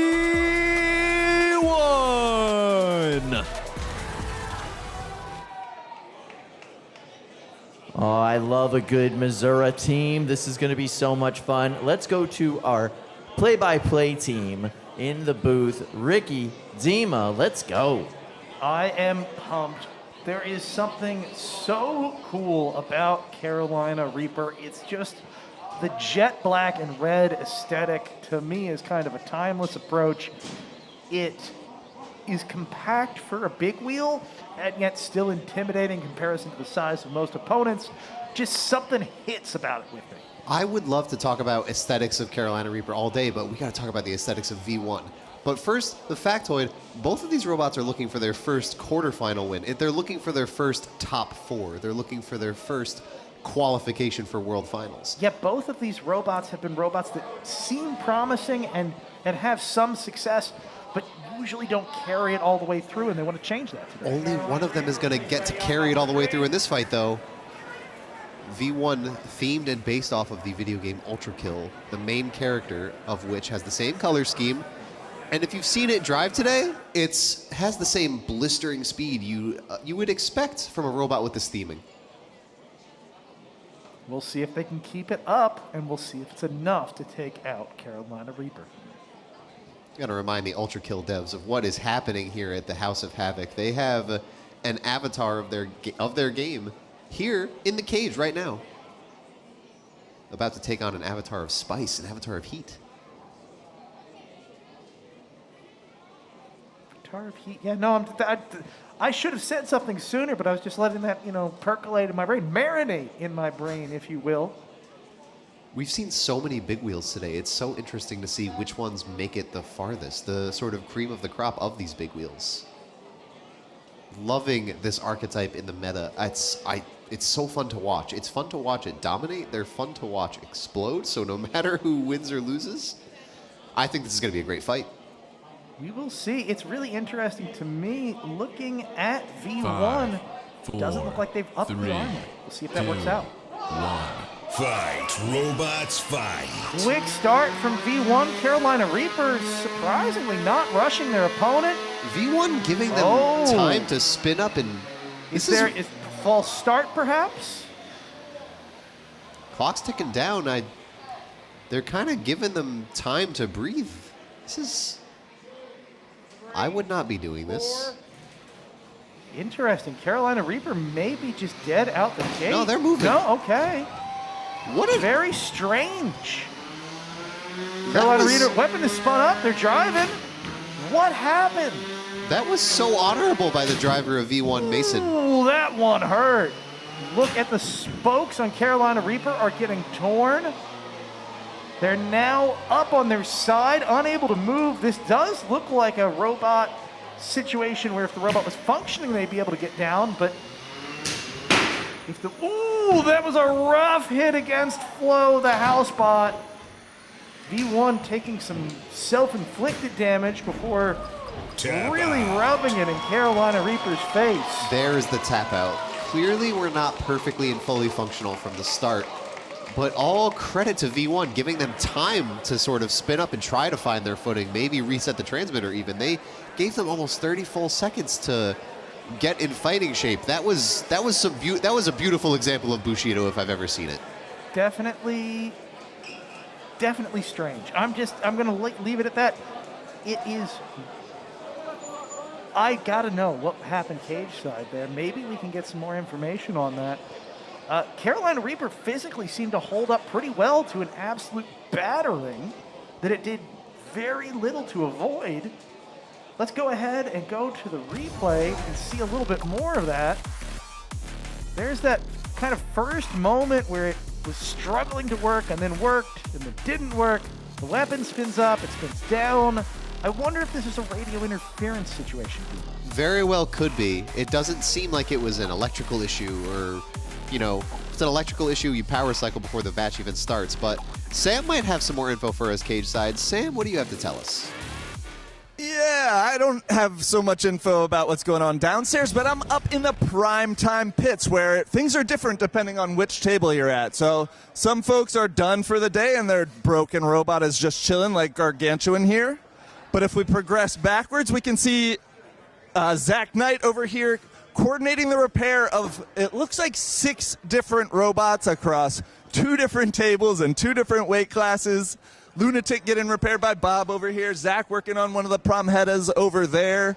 We can keep moving back where we've got RoboCat, 3 of them just chilling, ready to go. The Showtime team right behind me, just hanging out as well. They seem ready for their next match. And I saw something weird on JMO's table, so let's pull on over this way. Come on. Remember when JMO told me he wasn't doing anything for this Kazah fight? I don't know about that. Can't wait to see how these forks do against Kazahin, but in the meantime, back to y'all downstairs. JMO with a little deception there. That's the forkiest bot I have seen in a long Those time are from Jameson long Go. forks. You know, that doesn't always work out. It'll be interesting to see. Yeah, especially later in the competition as that floor gets grosser, for sure. And the thing about those pit tables that struck me, Kyle, is that everyone looked super professional. Yeah. Dialed in, organized, bots where they need to be, tools where they need to be. And you know why they all look so professional, Kyle? Because they've all qualified by competing in tonight's primetime event for the NHRL Pro Tour. That's right, top 8 bots. They, from every open qualifier, qualifies for the pro events. Top 4 bots from those events qualify for the Pro World Championships. The final Pro Tour event is May 16th, the first Pro Tour event is May 16th at the House of Havoc. And qualified bots from February, March, and April compete on Pro Tour 1. 3 Pro Tour events in 2026, 1 in May, 1 in July, and 1 in November. And of course, the Pro World Championships in December. The Pro World Championships will be the top 4 robots from every event this year, each of our Opens and each of our Pro Tour events. The top 4 will make it to that December tournament, and that will be nuts. Yeah, the very best of the best. That's what we're doing with this pro division, bringing you just non-stop action, bots that are ready to go, bots that are seasoned, and dare I say it, professional. Usually we only get 1 pro event a year. At the end, we're going to have 4 this year, Kyle. But let's meet our competitors. Right here we've got RoboCats. That's right, UCCR Robotics. They'll be going up against Nelson Byros out of Franklin, Massachusetts, and the Skeleton Crew with their robot, Grim Reaper. I love this robot. He's having the best event of his life today. I can't wait to see this action in Cage 1. But right now, we're going to go to our friends in the state-of-the-art play-by-play booth. One of our... It's so nice here in the booth. I get to see every angle, every camera all at once. We're going to watch Grim Reaper continue to show us some of its old school Skeleton Crew magic. versus RoboCat. Not the newest of schools, but plenty of modern design elements. I am really curious to see how this one goes. I'm curious about the ground game. I'm curious about an undercutter versus those two back wheels. I'm curious about what RoboCat's weapon can do to damage the very durable Grim Reaper, but could you read this factoid for me, Ricky? Absolutely. RoboCat is 2-0 versus Grim Reaper in particular with 2 KOs. Oh, no, sorry. I'm wrong about that. I read that wrong. RoboCat is 2-0 and Grim Reaper is 2-0. So they're both coming into this looking pretty good. Can I read a fact that I think is really, really fun? Please, hit me. The driver of Grim Reaper, Nelson Byros, is apparently known in the Halloween industry. He makes software for Halloween animatronics. And his family's Halloween decorations have won first place in Franklin, Massachusetts Halloween decoration contest 5 out of 6 years. My goodness, I thought I was a nut for holidays. This guy's winning Halloween competitions. I absolutely love it. I love the art on Grim Reaper. It has grown over time. It is really impressive at this point. I think we had a nice close-up of it earlier. We'll get back to that, I'm sure. We love themes here at NHRL. Yeah. Ooh, oh, see. Look at that. They've added tally marks for the kills on the side of RoboCat. 5, That's threatening. 4. And there's that 3, art on the front of Grim 2, Reaper. 1. Fight, robots, fight.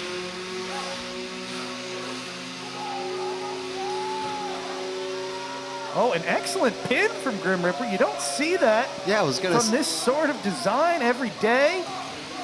It's a really amazing strategy. They've been using their robot in reverse today a lot. Functioning as a plow. That takes a lot of skill for a robot with that sort of geometry.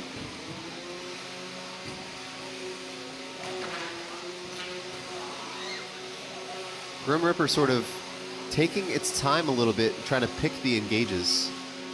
Yeah, this is a wild driving strategy from Grim Reaper. Whoa!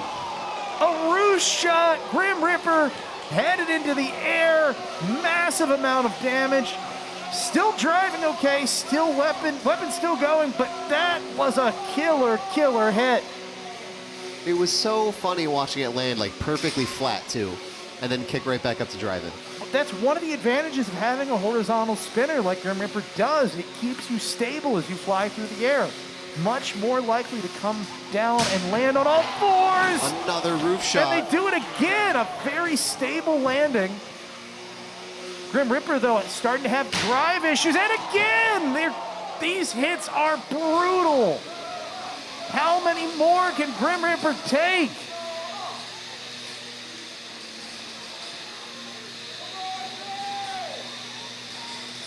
RoboCat looking firmly in the driver's seat, but this is still anybody's game. Now that was a nice hit on both robots' parts. They both went flying.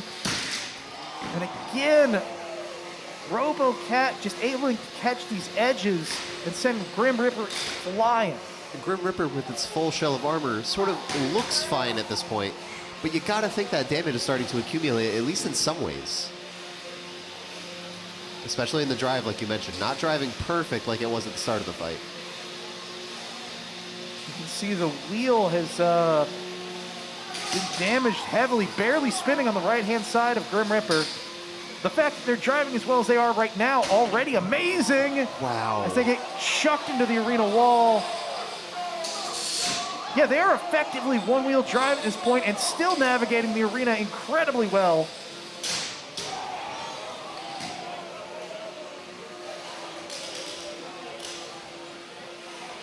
Another one of these hits, and Grim Reaper's going to be a frisbee as a little bit of smoke escapes from Grim Reaper, and the weapon grinds to a halt.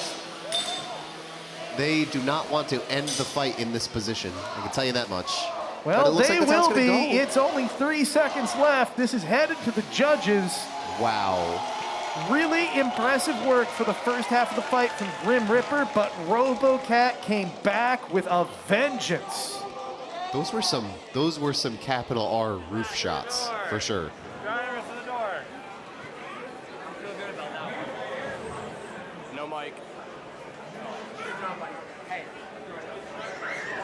You can see Ben Haas, driver of RoboCat, say, I feel good about that one. I would too.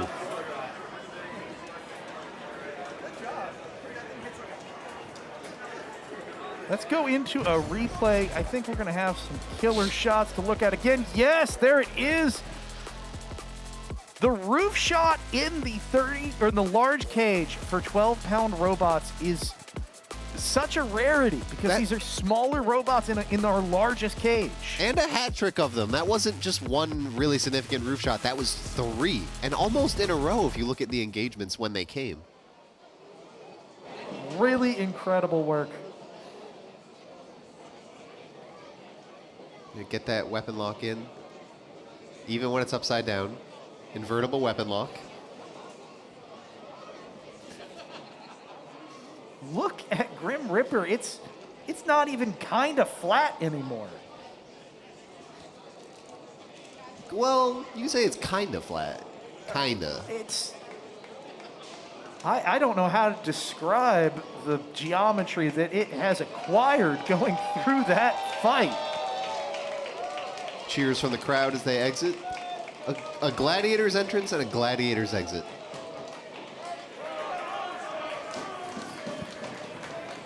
Let's go to Adam and Kyle. That was nuts. Absolutely, guys. Absolutely, guys. Thank you so much. Adam, I wanted to talk to you a little bit about that fight. There were some really interesting movements from RoboCat. Yeah. Oh, sorry. Before we get into it, yeah, I am hearing that we have the judge's decision. All right, coming up on your screen right now, the winner of that matchup is... RoboCat. I don't think that was too surprising. 9-2 across the board. Pretty dominant. Yeah, pretty dominant. All right, so I wanted to ask you about some of the movements we saw from RoboCat in that matchup. What was going on there? Yeah, the physics were a little bit wild, right, Kyle? We talk a lot about gyro here, and usually we're talking about it in regards to vertical spinners. They turn, and they don't like to turn. Their wheels kind of pop in the air. But here, the same thing's happening in a little bit different way. Grim Ripper is a horizontal spinner with a massive horizontal blade. They shoot straight up and they come straight down because their blade is effectively a gyroscope and it's keeping them level on every one of these hits so they don't tumble as a vert would do. See, the vert itself is tumbling after that impact. Grim Ripper is perfectly level the entire time. Of course, didn't really help Grim Ripper too much in that fight as they're going to take the loss, but it's hilarious to see them popping straight up, bounce off the ceiling, and straight down. Yeah, spin and you win, but in this particular case, spin and you just land like a ton of bricks in the middle of the plywood. So physics in action there, a little bit of angular momentum, helping to keep Grim Ripper stable. And it's also the same thing that makes the verts kind of lift their wheels when they turn, as we can see there. Big spinning discs don't like to change direction. Wow, that was an epic battle. Yeah, the rare triple roof shot in a 12-pound fight. Absolutely incredible. And a lot of times you get those roof shots when weapons hit weapons at just the right angle. That was just all RoboCat's power. Wow. Let's throw it over to Sam for some more updates. Yes, thank you, Adam. I am in the stands with some super fans, and I've got Wyatt with me. Wyatt, who's your favorite robot tonight? So my favorite robot is really Overlord.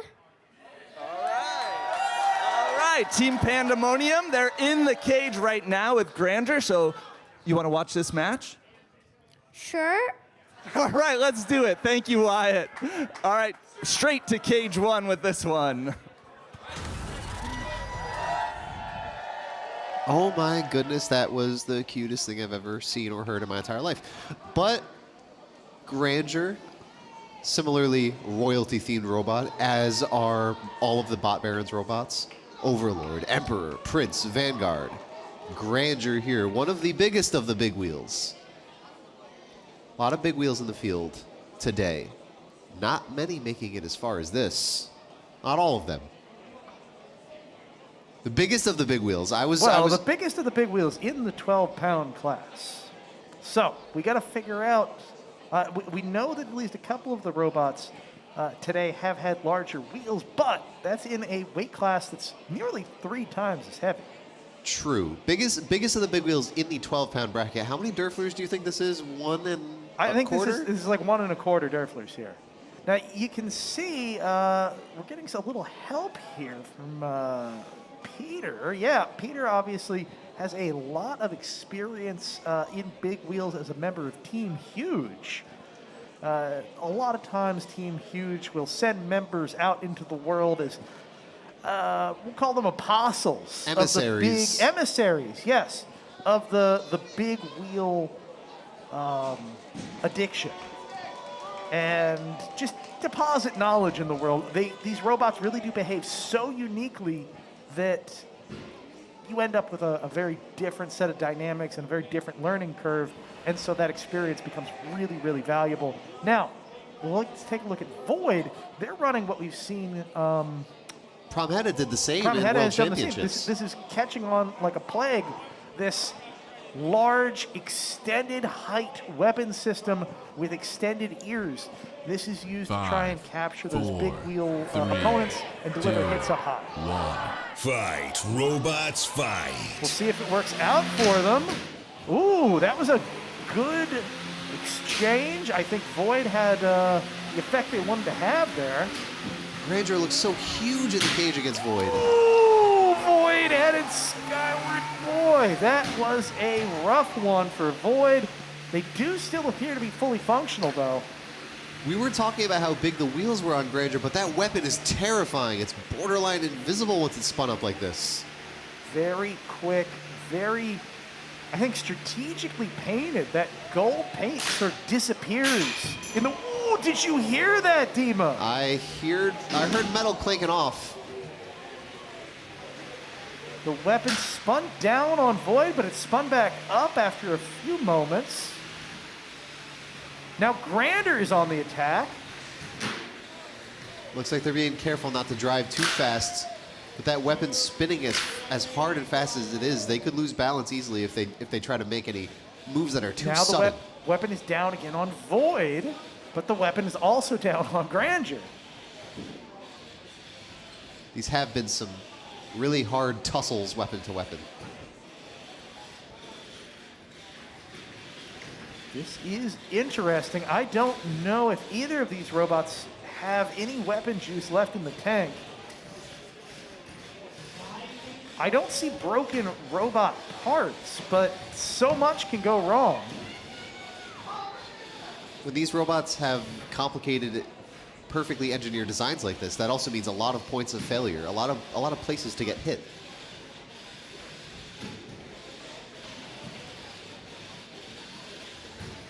They're fighting and jockeying for control and position, although it's really hard for either of them to pin the other person, the other robot. Well, it's so tough in general. Oh, that is an interesting strategy. Look at that. Void able to use those bunny ears, but it inverts itself if it pushes too hard. Sort of propped up in a little bit of a tent shape. Ooh, that was a kind of an assist from Granger. Void has to be so careful with those bunny ears sticking up.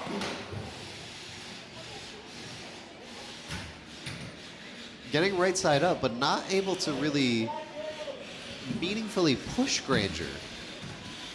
It's hard to get a grip on it, so to speak. If you try to get under it, it just rolls over you. If you try to drive into one wheel, it just drives past you. Void's weapon back up, though. Could you end the fight with one or two key hits? Yeah, that weapon's spinning a bit. That could be a deciding factor when we get to the end of the fight. I don't think it's enough spinning to do any damage, but we're going to go to the prove it. Oh, what a moment to decide to get stuck. They were flirting with disaster for so much of that fight, and Void finally sticks itself in the one spot it does not want to stick. Wow, wow, wow, what a fight. I'm really curious to see how the judges are going to look at this one. Now, we are able to see the wheels successfully spin on Void. That's certainly an easy way for the judges to determine that the drive is still working. But we were right on the edge of that weapon working on Void. It seemed to spin a little bit and then back down.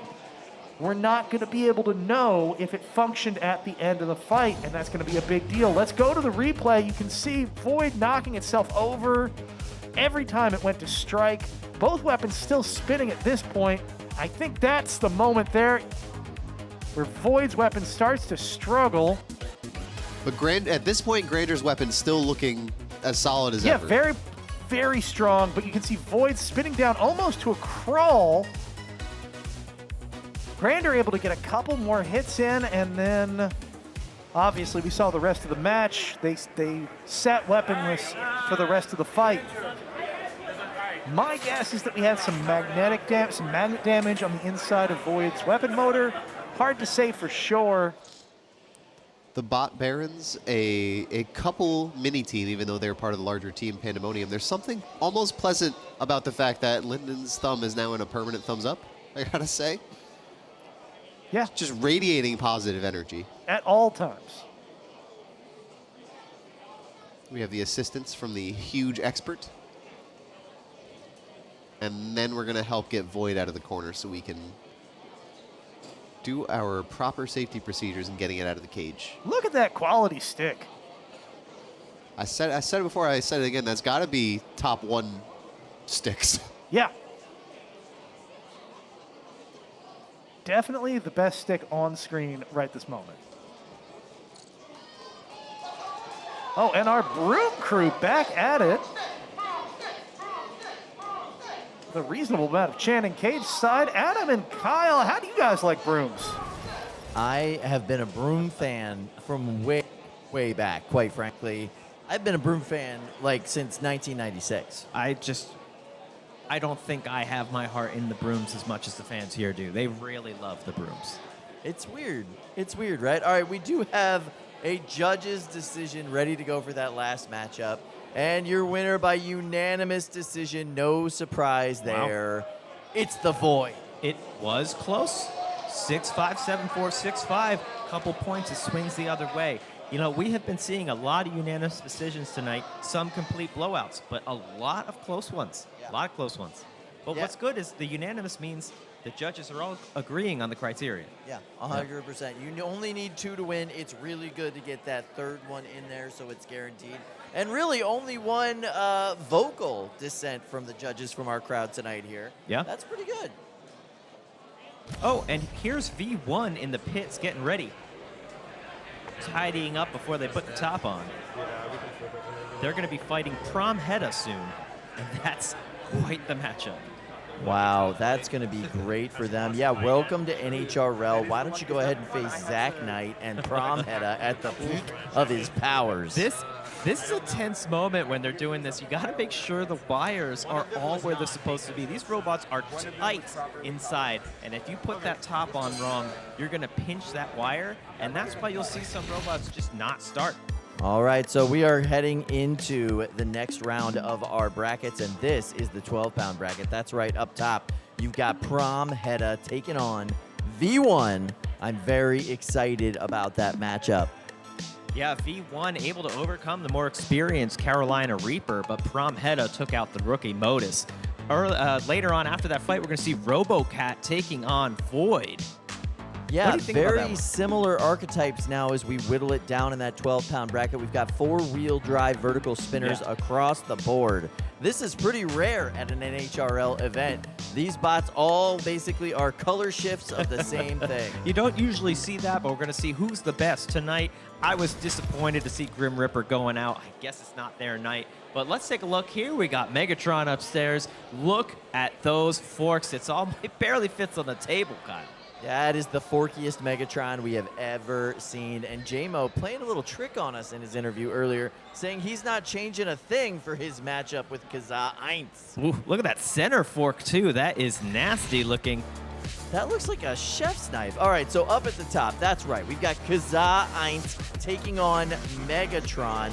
2 world champions going head-to-head in that weight class. You know, so excited to see it. You made a good point here, Kyle. I don't know if those are forks. Those might be knives.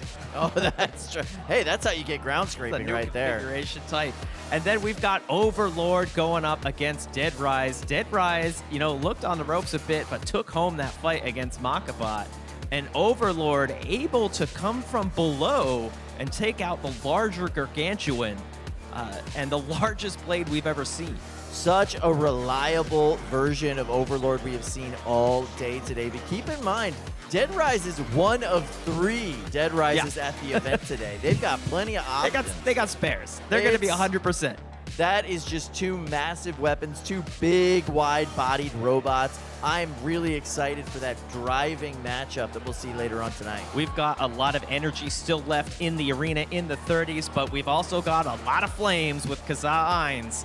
And can Kazah take another tournament with a different version of the robot? They just can't stop winning. All right, so let's meet our first competitors in that 30-pound class. Starting us off, it's gonna be Joshua Reinhardt and Kazahin.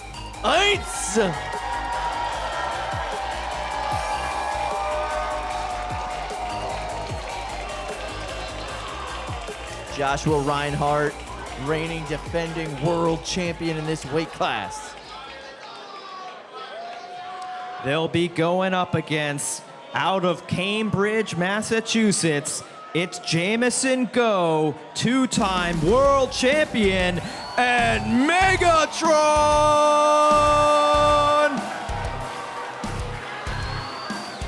This is going to be the matchup that determines the final as far as I'm concerned. If you win this one, you're probably going home with a golden dumpster later on tonight. This side of the 30-pound bracket has been insane. I cannot wait to see who outforks the other. Let's go to our friends in our state-of-the-art play-by-play booth to call all of this action. Yes, Kyle, this is going to be all about forks, all about ground game, and all about who can get under the other robot. We've got Kazahin from Joshua Reinhardt. Again, he's from Norwich, Connecticut, a 3-0 record. This is a new robot based on the Kazah lineage, and the record is all new. It's an incredible flamethrower with an incredible ground game, trying to barbecue and pin its opponents. He's going up against Jamison Go out of Cambridge, Massachusetts, another New Englander. His skill as an overhead innovator clues you in on the fact that he revived the hammer saw archetype partially. You can see in the picture he's got shorter forks. What we saw upstairs looks like it might have been a little bit of a trick, even though Jamison Go is a class act. He's not above deception, perhaps. Dima, I have a fact right before we get into this fight. Did you know? Oh, I think we might be getting in right now.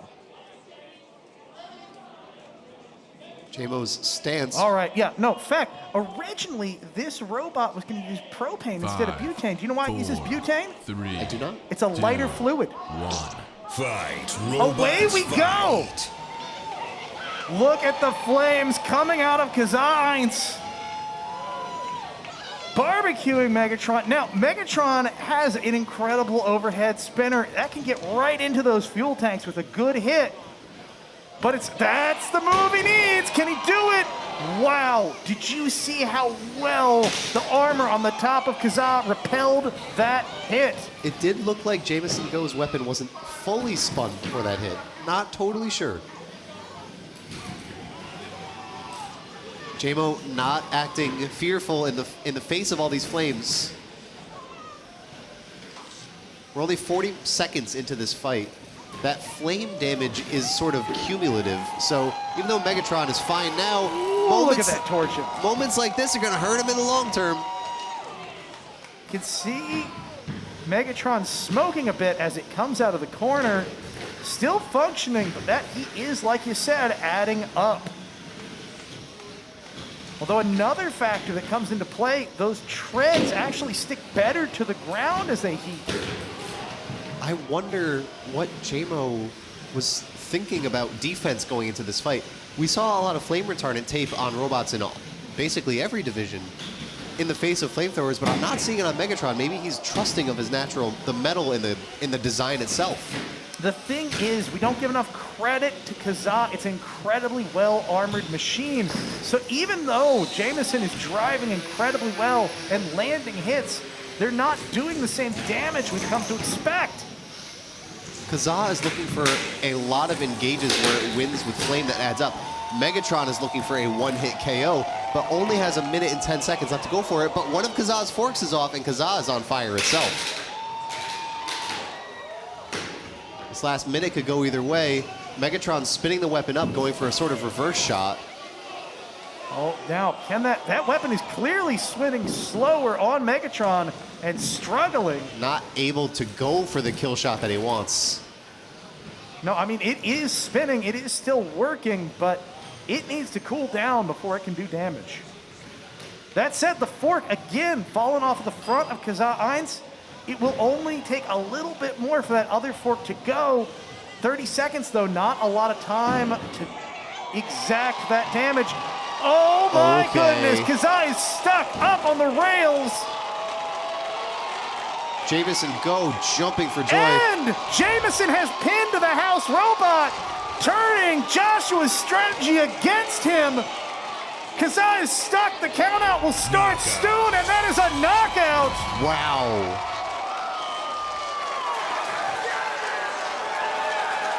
Wow. I've rarely seen J-Mo that excited after a victory, but that's got to feel good after a slugfest against a flamethrower. A slugfest, and he was behind. Let's be honest here. Kazah was doing the damage.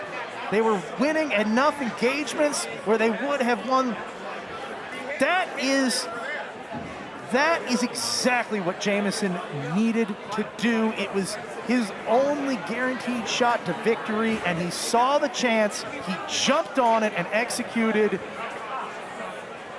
I'm stunned. Kazah's sort of special skill in the tail of the tape was listed as fire and slam. It's not just the fire, it's the drive, it's the control, it's the usage of the wall.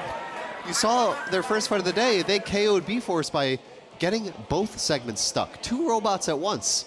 So the kick plates giveth, and the kick plates taketh away. Joshua said it's a little scary. Yeah, bro, Megatron is terrifying, honestly. You can see both competitors out of breath. That was a nail biter. Let's go to the replay. That was the moment when the fire kicked on and almost didn't stay off for most of the fight. You can kind of see before they got stuck at the end. It'll probably be in the replay, but I almost wonder how much fuel Kazah used during that. Even though it's now the same amount of fuel in Kazah Light, now all in one robot on Kazahin, that fire was on for a long time. Yeah, they barely turned it off, and I wouldn't be surprised if they ran out of fuel. Now, you don't get penalized for running out of fuel, but you still can't do damage without it. Yeah, that's your method of attack. Here, yeah, right after, gets him stuck on the kick plate, and before the unstick is even called, turns around, goes to the house bot. How do you turn this pin into a KO, basically? Stop it. Stop anything from saving Kazah from the wall. This is wild. I'm getting news that unstick was never officially called. Yeah, the lights didn't turn blue. I could tell before he even got a chance to call that unstick. Jameson just went over to the house bot. Call an unstick or not, I'm gonna leave you there, but I'm gonna use my forks against Flo. Wow, Wild. wow, wow.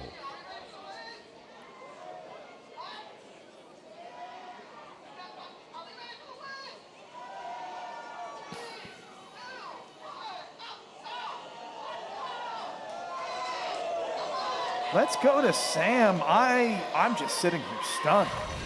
I am too, Ricky, but I'm here with Jameson Go, and I can smell his robot from here. J-Mo, did that go to plan?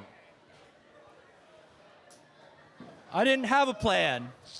So everything is according to plan, as a wise man once said.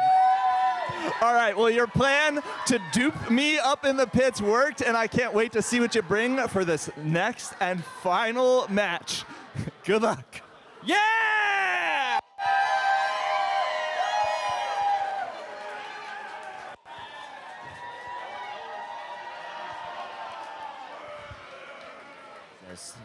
What a matchup that was. We're going to look at some of this play-by-play action here with Adam. This was a devastating matchup, and I cannot believe it went the direction that it went. I knew this would be close, but wow. Yeah, I mean, you can see here one of the biggest advantages of Kazah has always been these long forks with the keep away ends. And they were really winning the ground game at any front-and-front engagement. You can see the forks on Jameson's Megatron are just not long enough. When they could get around behind, it was great. Look at this big hit. We thought that would be a lot. That's really thick AR-500 top armor. Yeah. And it just bounced off like nothing. And you can see they spin around, and the Kazah pushes again. The forks are just incredible. And what is Megatron to do? I almost wonder, should they have run the decoy knives?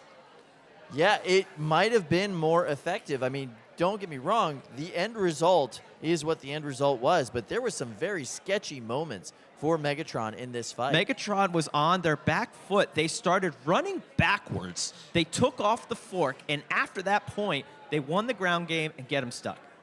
Now look, Housebot's moving. It has not been called for an unstick. JMO comes in and stops it from moving. No unstick gets called at all, and in fact, a count out happens. Yeah, the lights didn't come on. The button wasn't pressed. The Housebot falsely moved.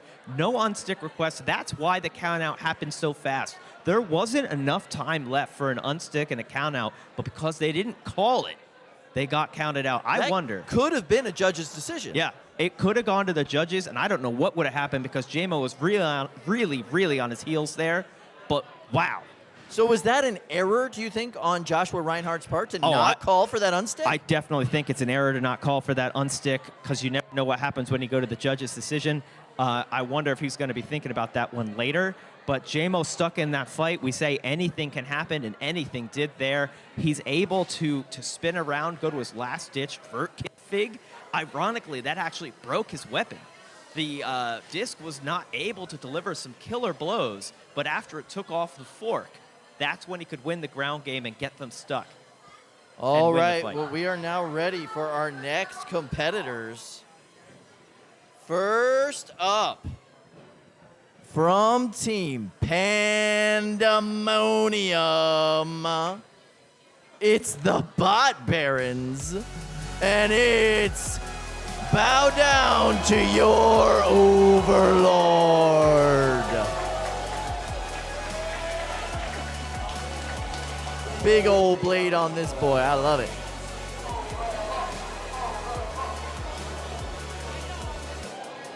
And they'll be facing Joe Koppenhaver from Honeycracked out of Lexington Park, Maryland, and their robot, Rise!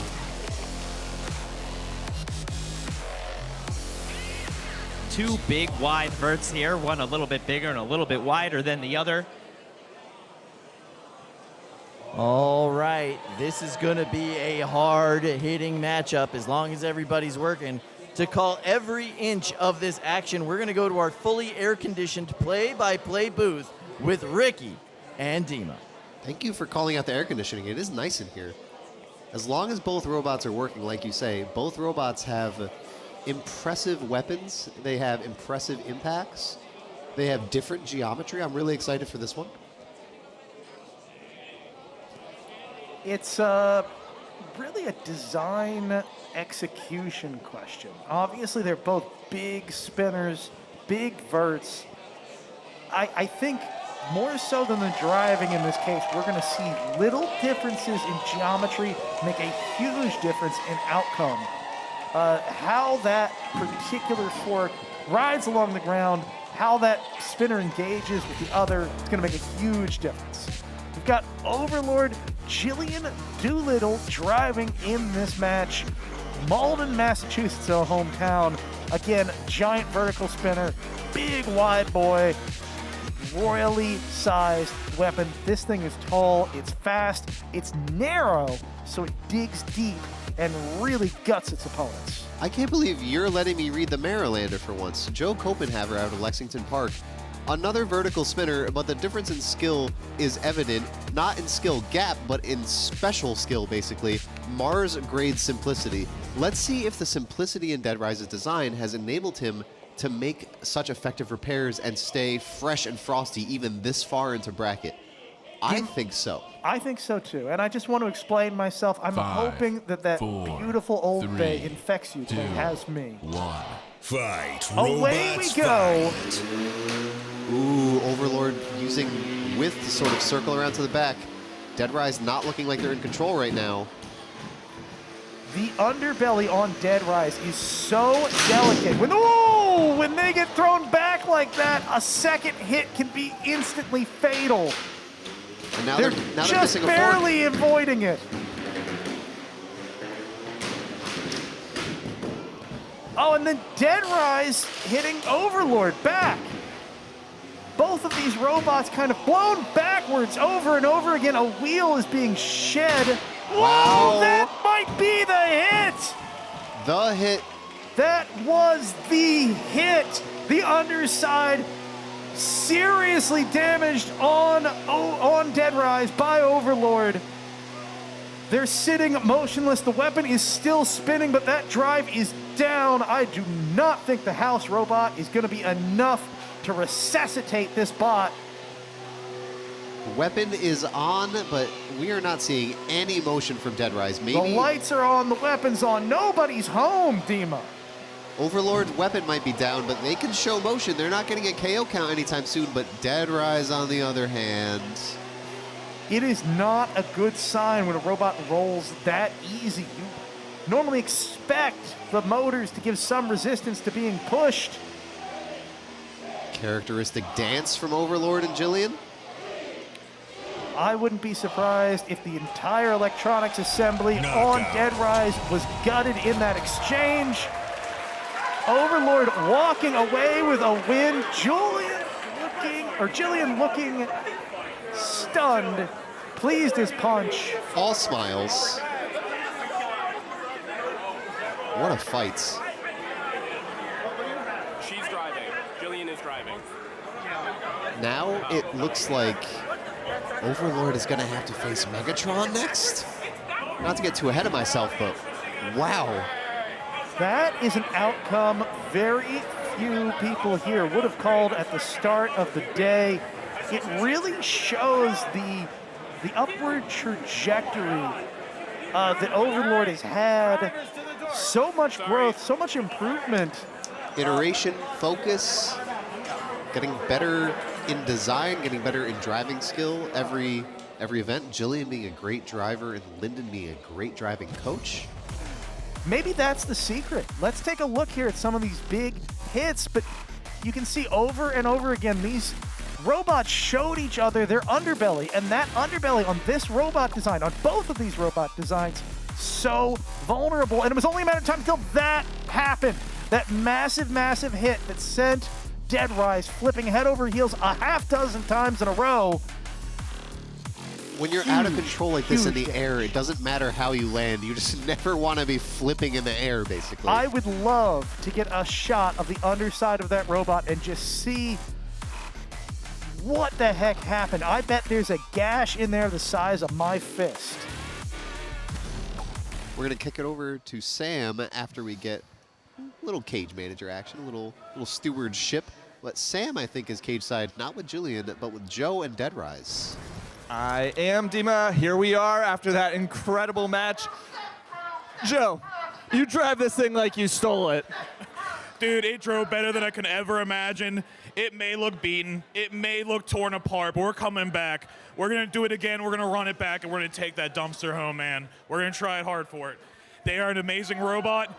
They're going to carry it all the way to the finals. I wish them best of luck. Overlord, go kill it, please. All right, Joe, thank you so much. I can't wait to see some of the hard hits you bring to the next tournament. Congrats for a great run, and we'll see you when? Oh, you're going to see me a Pro Tour? You're going to see me for Champs? You're going to see me September? I'm coming back, baby. We're just going to do it all year long, man. All right, thank you so much. And now, back to y'all. That is one quality Marylander right there. I like Joe a lot. I think he's a phenomenal competitor and just a good guy. Getting a little send-off there from the crowd.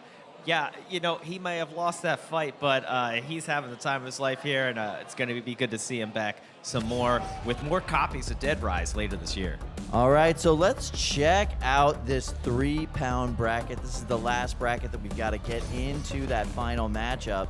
It's going to be absolute viciousness and pandemonium in this weight class. All of these bots are absolutely insane to watch. Yeah, these robots might be smaller, but they are a lot more durable than their larger cousins. The 3-pound robots hit non-stop for 3 minutes. It has been brutal all night. We are... Oh, sorry, this just in. The updated official 3-pound bracket right there up top. You've got Lunatic going up against Showtime. I'm really excited about that matchup. 2 hard-hitting, vertical spinning robots. And Chainsaw Kitty going up against Who's Earl. Will we ever figure out who Earl is? You know, maybe Chainsaw Kitty will cut that thing open and Earl will be inside. I don't know if we're going to find out if we know who's Earl if they lose or if they win. But we got to figure out one way. Yeah, maybe that dumpster interview at the end of the night. That's what needs to happen, guys. Can Let Earl win, or we'll let them win so we find out who the heck Earl is. Yeah, they got to reveal it.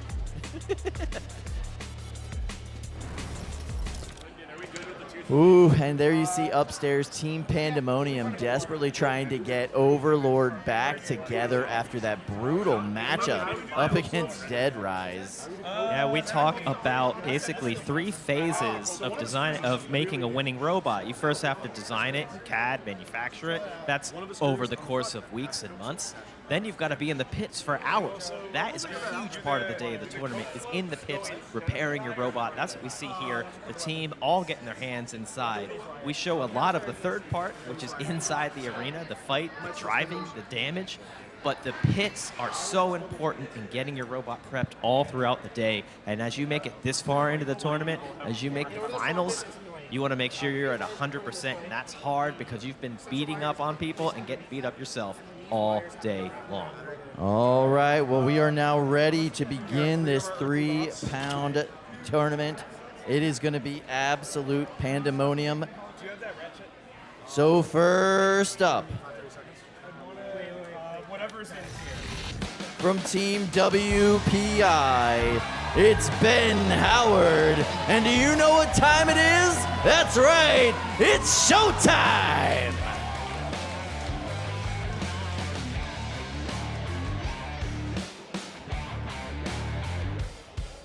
And they'll be facing from Zach Knight and Team Defective out of Oakdale, Pennsylvania, Lunatic!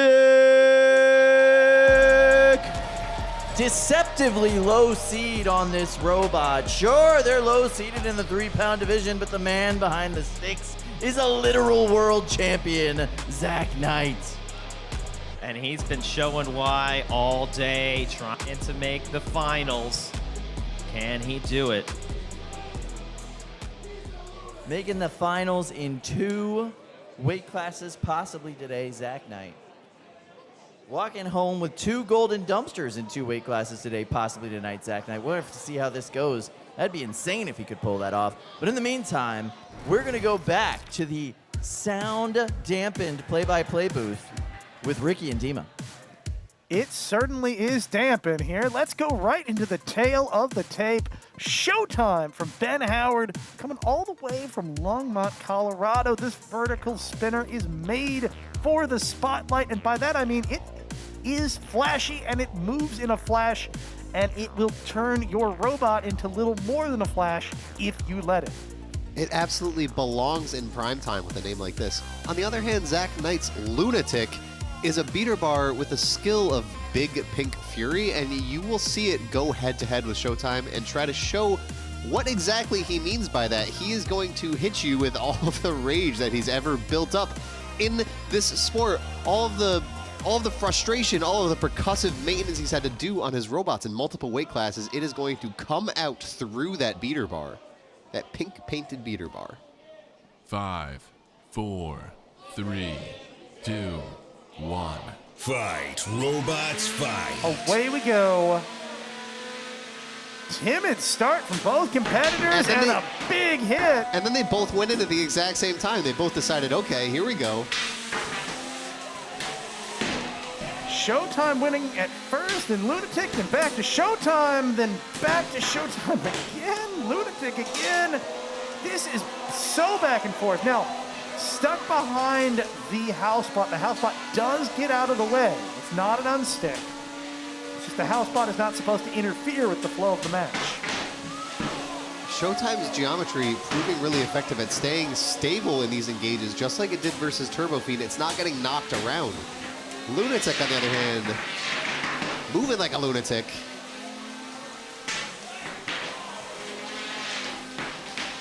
Interesting. Showtime's starting to slow down on its left-hand side.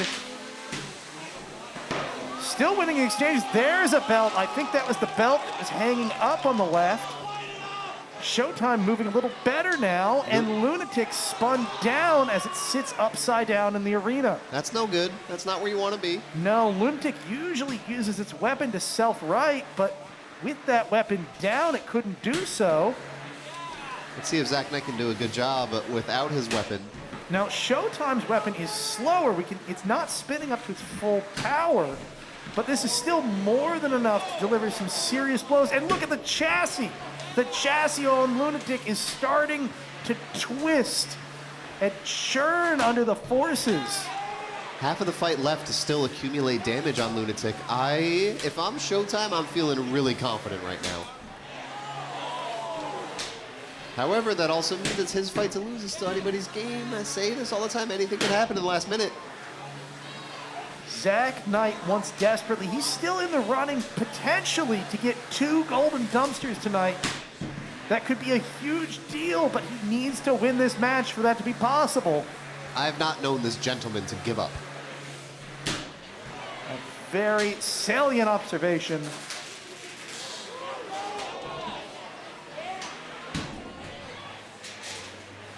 Doesn't look like he's able to really do anything to... Okay. Here's a pin, maybe. Oh, and Lunatic is centered. Stopped moving. It is still spinning its wheels, but not getting any traction. It's going to be counted out soon if this unstick is not successful. Look at that belt hung up. That is an interesting way of moving, Dima. I could not agree more. Some amazing driving from Ben Howard with Showtime today. We are coming into the end of this match. I can't tell. Yeah, they are saved by the bell. It will be going to a judge's decision. But I got to say, the way Zach finished that fight, I don't think it leaves a lot of hope. Not a lot of hope for Lunatic. I don't want to speak too soon. I never assume. But I think the judging on this fight is going to be pretty clear. Great job from yet another... Look at those. The wheels are spinning as they go into the judge's decision. That does matter. The judges will look at that, but it ain't moving. But the rest of everything. Another great job by another WPI robot. Some great showings today. Let's see a replay of some of these engages. It looks like Lunatic is starting ahead, but sort of loses that edge pretty quickly. Yeah, I would say that is exactly right. Lunatic really had some great exchanges. There's a lot of back and forth, but Lunatic was clearly coming out ahead the majority of the time. Surprising from a Zach Knight creation, it just didn't seem to hold up. Yeah, I guess it's kudos to Showtime. Beautiful geometry, so stable in all those engages. When Lunatic was flipping around, maybe sharing damage in the head-to-heads, but Showtime stayed stable, did not really get kicked up off the ground ever throughout that entire fight past the first hit or so. But Lunatic was getting kicked up on basically nearly every hit. Yeah, it's a wild outcome. We do have to wait for the judge's decision, but like you said, I don't think there's a lot of challenge in this case. Even if he's out of the 3-pound bracket, he's still in the running for a dumpster in the 12-pound bracket. That's true. We don't have any time right now. It's going to be only a few minutes before we see Zach down here again in cage number 1 with Prom Hedda in the 12-pound class. Bigger cage, bigger impacts. Bigger problems, but, you know, bigger victories. I think he's used to dealing with big problems. He dealt with Slam Plan more than once. I think he's ready for the bigger problems in cage 1. You can see our cage crew doing an excellent job. Thanks, guys. Ooh, looks like we might have taken out a camera in that fight. At least damaged one. It's not just the builders that have to repair their bots. It's also the cage managers have to repair machinery in the cages. But we're gonna send it over to Adam and Kyle in front of the BFS. I don't think we're in front of anything. We're just existing in space and a void. Listen, that matchup was really crazy. There was a lot of big hits at the beginning, but it came down to durability, and Zach Knight's robot just didn't have it. It often comes down to durability, but it's not often that Zach Knight is on the wrong end of it. Now, the last time we had a double dumpster winner was 3 years ago in March 2023. When Jamison Go was able to do it in the 12 and 30 pound division. Yeah. Zach Knight had a chance making the semifinals in both the 3s and the 12s tonight. Seems like that might be coming to an end. We're going to see with that judge's decision shortly. Oh, it's official. Ladies and gentlemen, coming up on your screen right now, your judge's decision, 7-4, Showtime, Team WPI moving on. That's a pretty decisive victory right there. 7-4 across the board, and unfortunately, Zach Knight's quest for the double ends, and the streak continues. But what a performance to take that win. Well, right now we're going to Outlasting. meet our next competitors here in the 3-pound division. First up, it's going to be from the Sleepy Anime Girl Club and the Black Cat Robotics, Kazahin Sky and Chainsaw Kitty.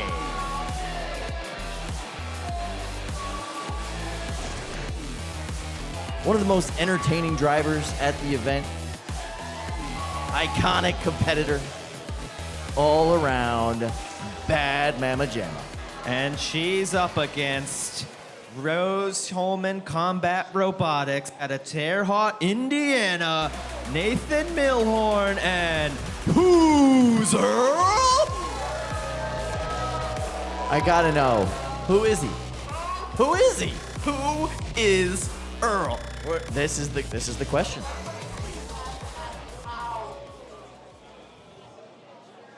All right, and to call this surely to be eye-opening action, it's going to be our friends in the state-of-the-art play-by-play booth.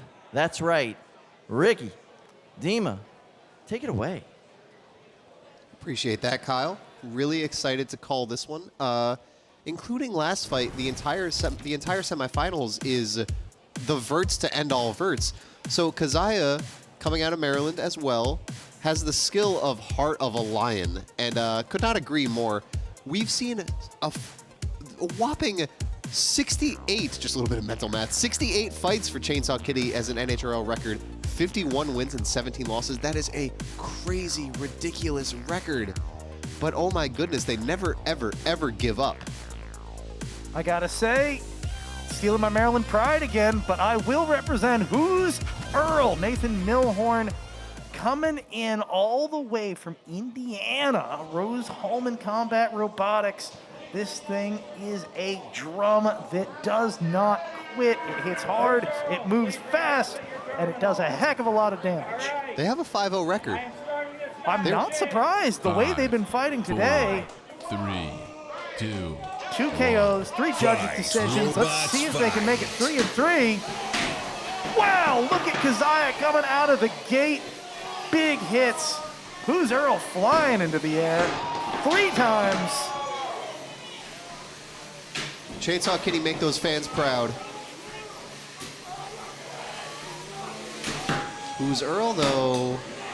Doing a great job. Oh. That is not the place Kazahin Here we wants to go. be. They are able to self-right. Heart of a Lion kicks back to life. Looks like Kazahin's having transmitter issues. Get that thing repaired as best as you can. Call for the unstick.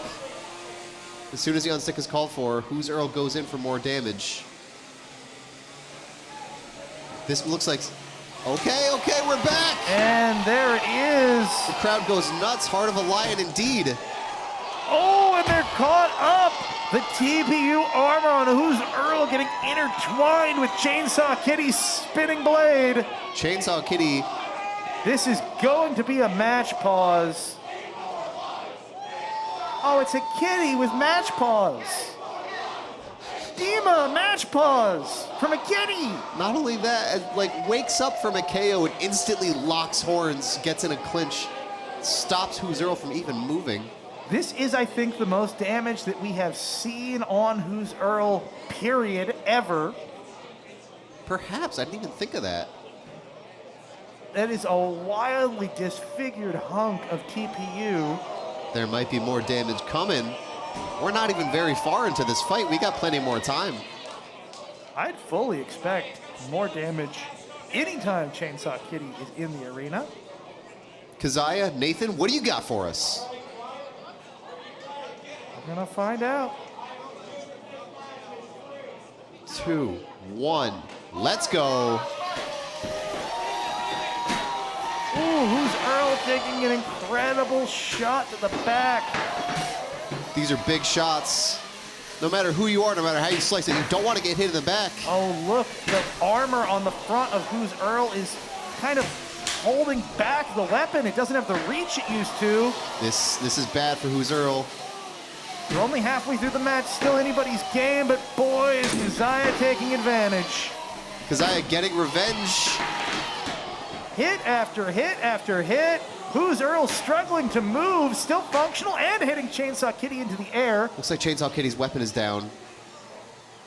When you have a single blade disc like that, it's hard to run over and over again into a beater. The beater usually is the last to go down. Well, you can see the weapon motor for Chainsaw Kitty completely exposed, and on a bit of a cantilever, it can sometimes struggle to hold up to these kind of hits. Exactly. That sort of glass cannon skeletal design. Well, a good pin. Kazahin holding Who's Earl up against the arena rail. A fantastic pin. A reminder to folks at home who are just getting into our new rules, pins don't help as much as they used to, but if your weapon's down, it's really all you've got left at your disposal, and Kazahin is milking it for all it's worth. Who's Earl not really getting any engages? No, the weapon's still spinning, but it doesn't show the speed that it had earlier in the fight and earlier in the day. 20-ish seconds remaining in this fight. It's going to take a miracle for Who's Earl to really deliver a killing blow. And you're stuck in the last 13 seconds. We will be going to the judges. But I gotta say, Kazahin took every minute of that fight, made it count. Seems very clear to me how this is gonna go. Wow, that fight. It's a nail biter. I mean, it could have gone any way at any moment. You almost forget that Chainsaw Kitty for a moment there wasn't moving at all. And look, the weapon on Chainsaw Kitty, it does spin a little bit. Now, that's not worth a lot, but it's definitely better than zero function. Prove it, period. The motor's still spinning. Kazahin moves on. It's going to be a tough repair. A repair you got to make. You can hear the crowd chanting for Chainsaw Kitty. Wow, wow, wow. I said it already, but heart of a lion indeed. Your robot isn't talking to the transmitter. Don't give up. Point it as close as you can through the Lexan. Turn it off, turn it on. Yeah, that's true. You never know what that is going to make that little bit of difference that makes all the difference. Who's Earl? So fast, so maneuverable, so stable. But once your chassis gets eaten up like we're about to see, you don't move as well at the end of the fight once the shape of your robot's different. I was going to say, look at the difference in shape between the beginning of this fight and the end of this fight. Who's Earl starts off as a weapon-forward robot that has like a slim-line chassis, very sleek, very svelte. By the end of the fight, they get smooshed outwards. They become wider and shorter. I mean, it's like aging in the arena in rapid speed. Man, this fight had it all. It had surprise electrical gremlins. It had an entanglement that we had to solve with human interference. It had weapons going down and then going back up at the end. It had the heavy favorite struggling with more damage. Everything. It has an interview with Sam Cageside. Wow. Yes, hello, I am with Nathan from Who's Earl, and Nathan, you've been on quite a run today. How's today been for you overall? It's been excellent. Very chaotic, but it's been a good time. And everyone wants to know, who's Earl? You know, I want to know the same thing. That's what I'm trying to figure out. Still have not, but you know, you never know. Might be at the next competition. All right, well, stay tuned to the next competition to find out once and for all who Earl really is. And back to y'all. Oh, all right, so we officially have a judge's decision. And your winner by unanimous judge's decision, Kazahin Sky Chainsaw Kitty. Almost lost Judge 2 there, but getting the unanimous decision, pulling it out in the end. Another close one for Chainsaw Kitty, though. Not as dominant as we usually see. She looks stressed about that one. But still with another victory and a chance for the championship tonight. We still don't know who Earl is, but one thing I do know is American Icons The Chicks told us Earl has to die. Well, tonight, Who's Earl at least did die. And at one point, it looked like at least Who's Earl was a hat. But yeah, and also a mangled chew toy inside the mouth of Chainsaw Kitty. Chainsaw Kitty had a lot of play toys over the course of tonight. That is one thing I will say, Kazahin might not have been happy with that performance, but that fight was epic. I mean, absolute knockdown, drag-out insanity the entire time. Yes, two robots just refuse to die. The 3-pound class is so tough to get those knockouts. All right, so we have some more bracketology to go over with you guys today. We still have to find out who's going to be in the World Championships for the 12-pound bracket. Yeah, 4 robots left in 12 pounds. We've whittled it down to the finals in every other weight class, but we've got to see who's going to make it there in 12s. Prom Hedda, they have been tough tonight going up against a rookie V1. I am so excited about that matchup. Prom Hedda looking like a beast, but man, V1, these kids from Missouri, they know what's up. That's going to be an amazing fight. Down at the bottom of the bracket, we've got RoboCat taking on the Void. I am so looking forward to that matchup. Yeah. Void, a little bit more experience. RoboCat, hard-hitting Cincinnati robot. Doesn't have the big name of Prom Hedda in it, but I sneakily think that could be the fight of the semifinals here. Yeah, there's a lot of shared genetics between the Void and Prom Hedda, so it'd be very interesting to see if those family members go at it in the World Championship. Yes. The crowd is ready.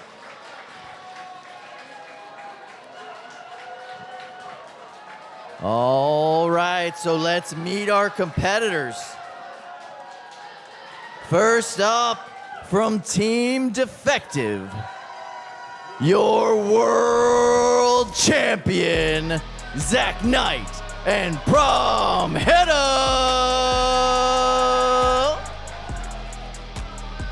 He's looking confident. He's looking ready. Let's see how it goes. And he'll be facing from Rolla, Missouri. It's Mason Mannion and V1!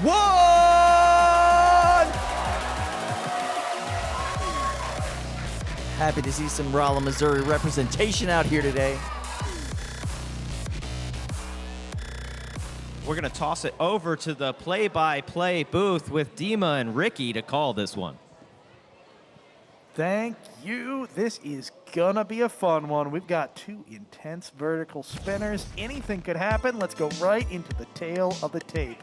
I'll start with Zach Knight and Prom Hedda coming up from Oakdale, Pennsylvania. This vertical spinner you have seen before and you will see again.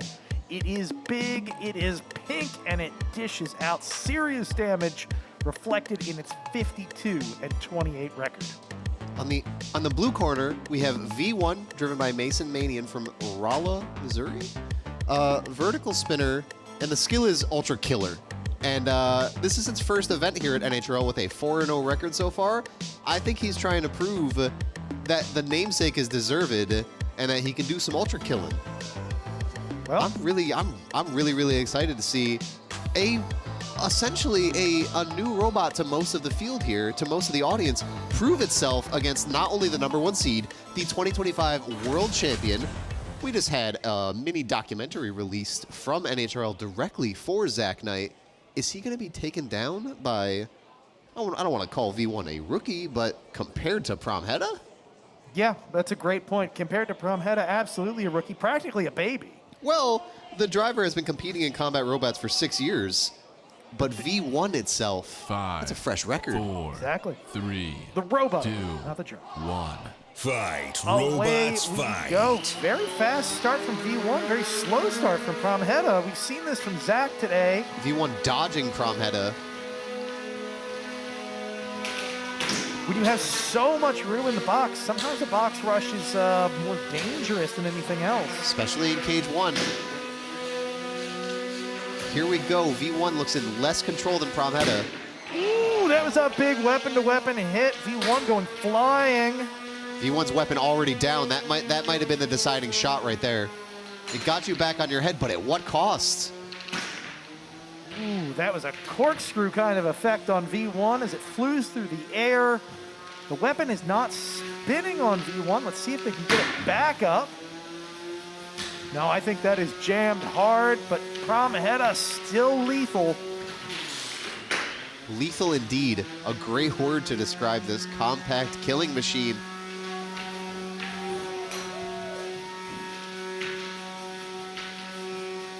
Promheta sort of has free reign to take weapon to weapon, but you've got to be careful because, oh, that's pieces of V1 starting to come off. It really is, and there's only so many pieces you can lose before things start to break. That was their left-hand armor package. You can see some of the left-hand armor package still remains caught up in the wheels. This is what Zach wants to do, take apart his opponent piece by piece while there's relatively low chance of damage. And there it is. That is going to be an unstick. As soon as the unstick is called, Zach hits again, taking a couple of easy shots, trying to do some damage. Looks like it was hard to get the geometry on anything meaningful, but... It was. V1 walked away from that relatively unscathed, but they haven't been self-righted yet. V1 had to show that they're still able to control part of this fight, but they're... In the last minute, it doesn't look like they... Crowd is cheering for they got V1 back on its feet, but... Can they do anything to wrangle Promheta and stop the bleeding? Ooh. End over end. Uh-oh, up on the kick plate with no unstick left. Here's the KO count incoming any second now. This could be the end for V1. This could be the impetus for a V2, Dima. Oh, they got V2 on their shirt. They got a V2 already. Oh, that's a knockout winner from... Knockout. Promheta, once again, heading to grand finals. Oh, what a sweet moment.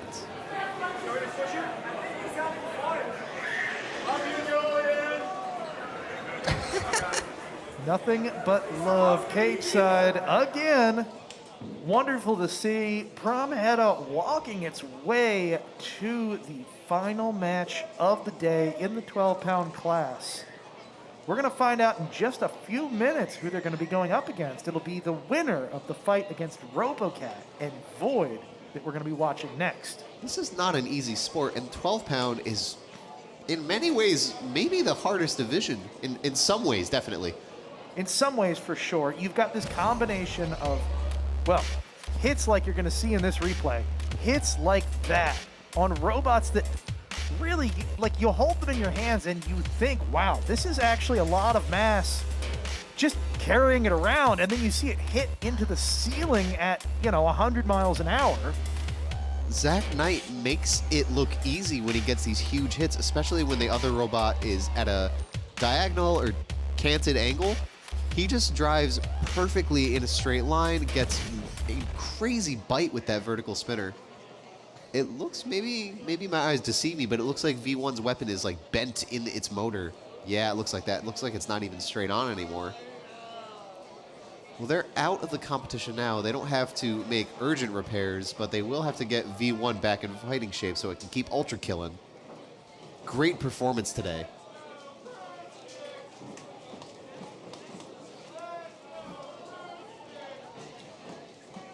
The broomstick love is in the house. You can hear it.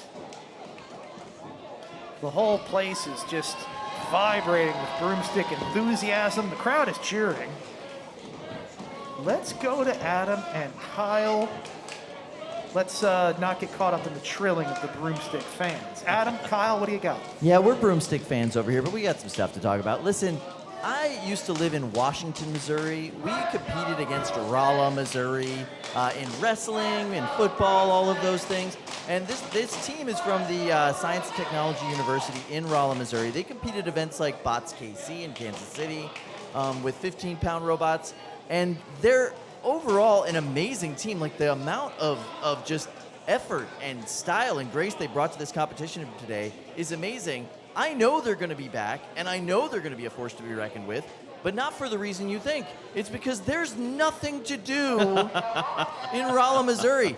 The only thing that I remember from that place is they have a Steak and Shake, and I just looked it up. That closed like 7 months ago. They've got nothing up there, and all they can focus on is this sport, these combat robots. I cannot wait to see these guys come back and show off their Missouri stuff when they get here. It's going to be amazing. It'll be good to see them come back. In the meantime, let's look at the action up in the pits, because the people who are still here are working hard to get their robots all fixed up. Sam, what do we got up there? Yes, we've got the Overlord team here still frantically working on Overlord. And Shri, can you give me a touch of insight as to what's happening on this table? Yeah, so we just went to complete the switch test.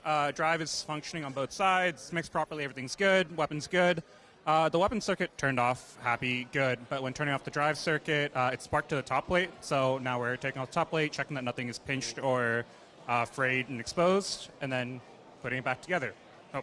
All right, so honestly, pretty minimal stuff at this point, just the final details. I'm seeing some big old armor pieces for the front. Do you think those are going to work against Megatron? It works in Beetles, should work in 30s. All right, well, back to y'all, Adam and Kyle, I believe. Well, we are ready to go for the rest of this 12-pound bracket to find out who's going to be competing in the World Championship match later tonight. And first up, from the University of Cincinnati Combat Robotics team, it's Ben Haas, and it's RoboCats.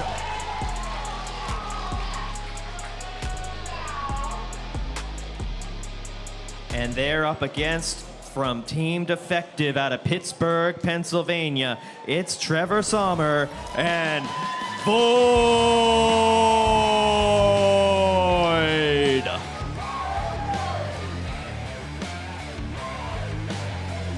This team describes their weapon as powerful hub motor and purple.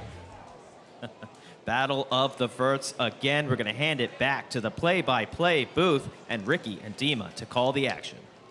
Thank you, Adam.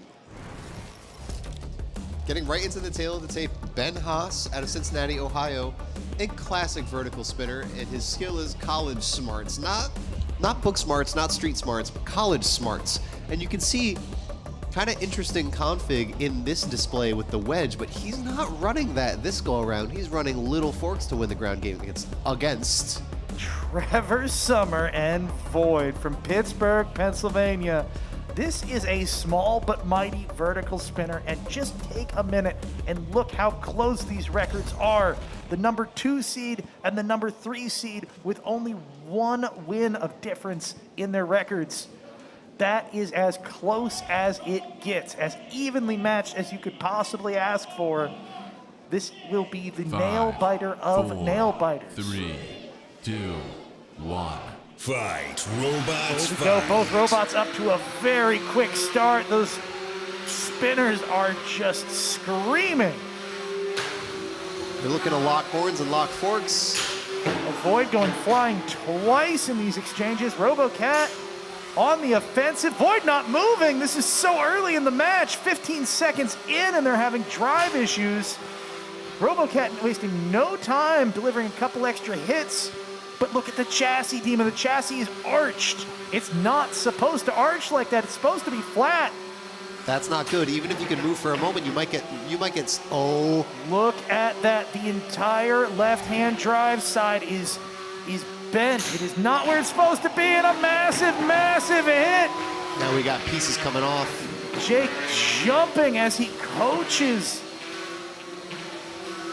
the drive. Ooh, this is another big hit from RoboCat, and the entire plate and all of the batteries, all of the electronics are on fire, spilling out into the arena in puffs of smoke. The first battery fire of primetime. Wow, and the last battery fire of Void, at least in this competition. Void goes out like a true warrior. Oh, and even more flames. Fire after fire. Puffs of smoke escaping into the arena. Those vent hoods coming in handy. You can see the smoke billowing in the direction of the ceiling, getting that smoke sucked out. But oh my goodness, what an end to that fight. And we're gonna have RoboCat moving on to Grand Finals. Well, we certainly can't have Void moving on to Grand Finals like that, now can we? Not like this, not after Take all a of the look internals at are that spilled out. barbecue. We're gonna let that smoke clear for just a minute, but they're gonna get that out pretty quick. The ventilation system's gonna do what it can to clear stuff out. Our cage managers do such a good job handling these battery fires, which are not easy to handle. That was intense, Steve. And another cell has gone up on the battery. This is the trouble. This is why we hold back just a little bit. Is it's so unpredictable as to when these battery fires are really going to peter themselves out. We don't want them bursting into flames in the hands of our cage staff, so we err on the side of caution. That said, it does look like we're coming down towards the end of that flame, or the end of that smoke on that battery. So I imagine it's going to come out relatively soon. Yeah. See our house bot getting involved a little bit more. May have used up its fire extinguisher at this point, so it'll just be used as a tool to move the robot to the arena door. You could for a moment see a little bit of that battery juice stuck on the floor, sort of debris left behind smoking. Yeah, the electrolyte sort of liquidates and spills out into the arena sometimes. And sometimes you have to wait for the battery to burn out completely. I don't think we'll have to wait all that way. No, it looks like that is getting close to ready to go. Let's go to the replay, see if we can see the lead up to that. Void immediately on the ropes. I mean, it's taking hit after hit, and the chassis is distorted after only 15 seconds in this match. Once your chassis is distorted, oh wow. That hit during the unstick call. That's the one. That's the hit that spewed guts all over the arena. Belts going flying, and then another good hit on that battery for good measure. Yeah, from that angle, from this angle that we're seeing right now, I didn't see the hit to the internals at first. The second hit, the first hit to take the plate off and take everything out, and then the second hit on the battery itself. Those batteries looked like a set of nunchucks, just whipping around. Man, oh man, RoboCat is lethal. Yeah, RoboCat really wasted no time in taking out their opponent. A wild amount of damage in a very short amount of time. Ben Haas nodding like he drew it up like that. Let's go to Adam and Kyle in front of the BFS. Give us a little bit of an explanation. All right, so I wanted to talk to our resident combat robotics expert with this exploded view of this robot. Adam, what are we looking at here? So some gourmet damage that we get to take a look at, some pieces we don't often get to see. We talk a lot about how what's inside the robot is so important, but we're going to good look at it here. So first off, I want to point out that the entire side plate is cracked. This is supposed to be one piece, and it is shattered. That is nuts. Next, we're going to look at, okay, what do we got here?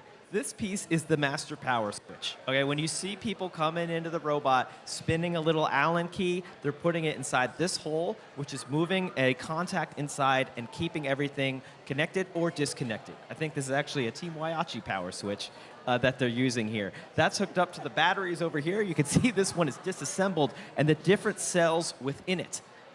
These are the power cables powering the robot. This piece here is what's called a balance plug.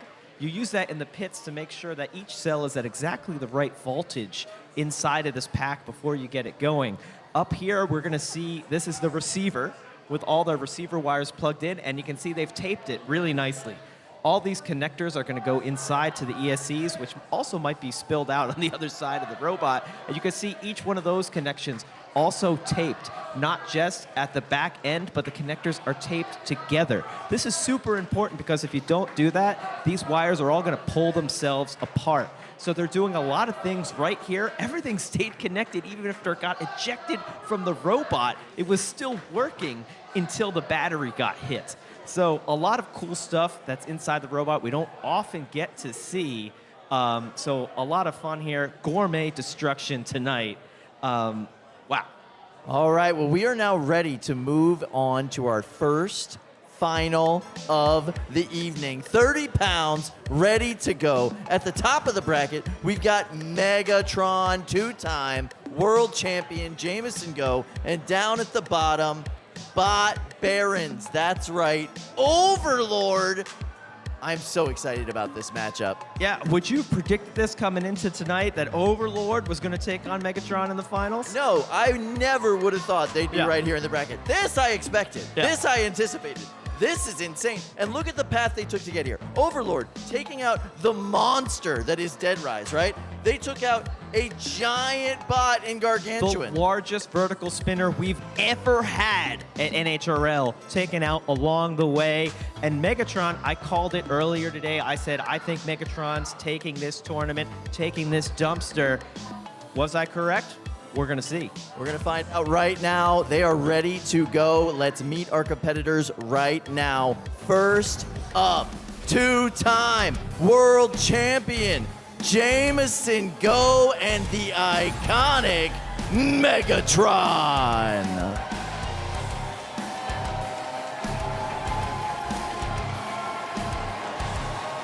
Oh, look at that. Are those the blades? Yeah, that's full fork action. He tricked us. And he will be facing from Team Pandemonium out of Malden, Massachusetts. It's Lyndon Siegel and Overlord!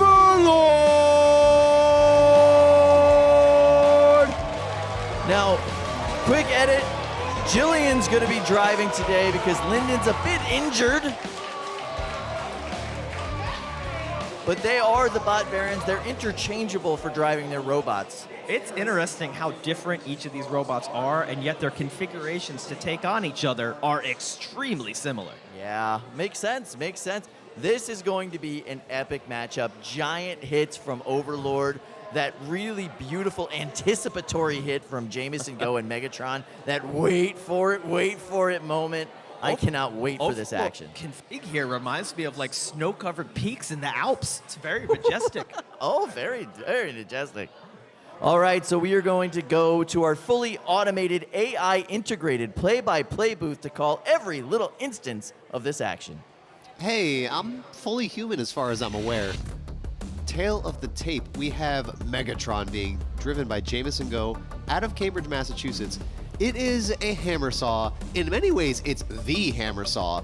It's really interesting to see Jameson Go having innovated this far to take what was once an ancient archetype considered lost knowledge. He's taken it all the way time and time again and shown that the hammer saw can work in the 30-pound weight class. It's going up against the 7th seed, driven by Jillian Doolittle, Overlord, Malden, Massachusetts native with a vertical spinner that is, frankly, king-sized. This is an incredible robot that has seen a rocket to success, but it still has a 9-9 record following it. Let's take a look here, though. We've got Jillian driving.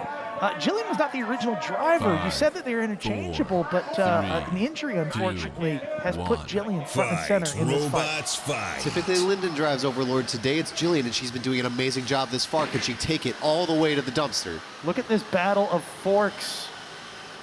That front armor package on Overlord, really well tailored to Megatron. They're almost like little crowns. I've seen this on their 3-pound robot, Prince, which is like a mini Overlord. It stops overhead robots. Those hits, Overlord hitting the house robot accidentally, not what they want to do. going to be really hard for Overlord to get past these huge forks in the ground game of Megatron. Yeah, it's a wild setup on Megatron right now, and there's a nice shot from the hammer saw. Oh, and a massive gyro dance. We usually don't see that from Overlord. No, we do not. Oh, that took a big piece out of the front fork on Overlord. That is some serious damage. I'm interested to see what Julian can do to get past the forks. I'm interested to see what Overlord can do to get past these crown armors. I think it's going to go for a side hit. Ooh, and Overlord is upside down now. Their weapon is spun down exactly where Jameson wants them to have a big hit. Oh, and look at this. Upside down with no ability to self-right. They've called in an unstick. Here we go, back up on your feet. Solid unstick, but that weapon is not spinning back up, Dima. No, it is not. That's not good. That's not where you want to be. Here Jameson we go. It's back. is sitting pretty right now, but it is not going to be an easy road. Not when the weapon's back on Overlord. That thing hits hard. This might be a kill shot or a really damaging shot. This is a bad angle for Overlord to be stuck in. I am stunned that Jameson didn't take that shot. Yeah, I know.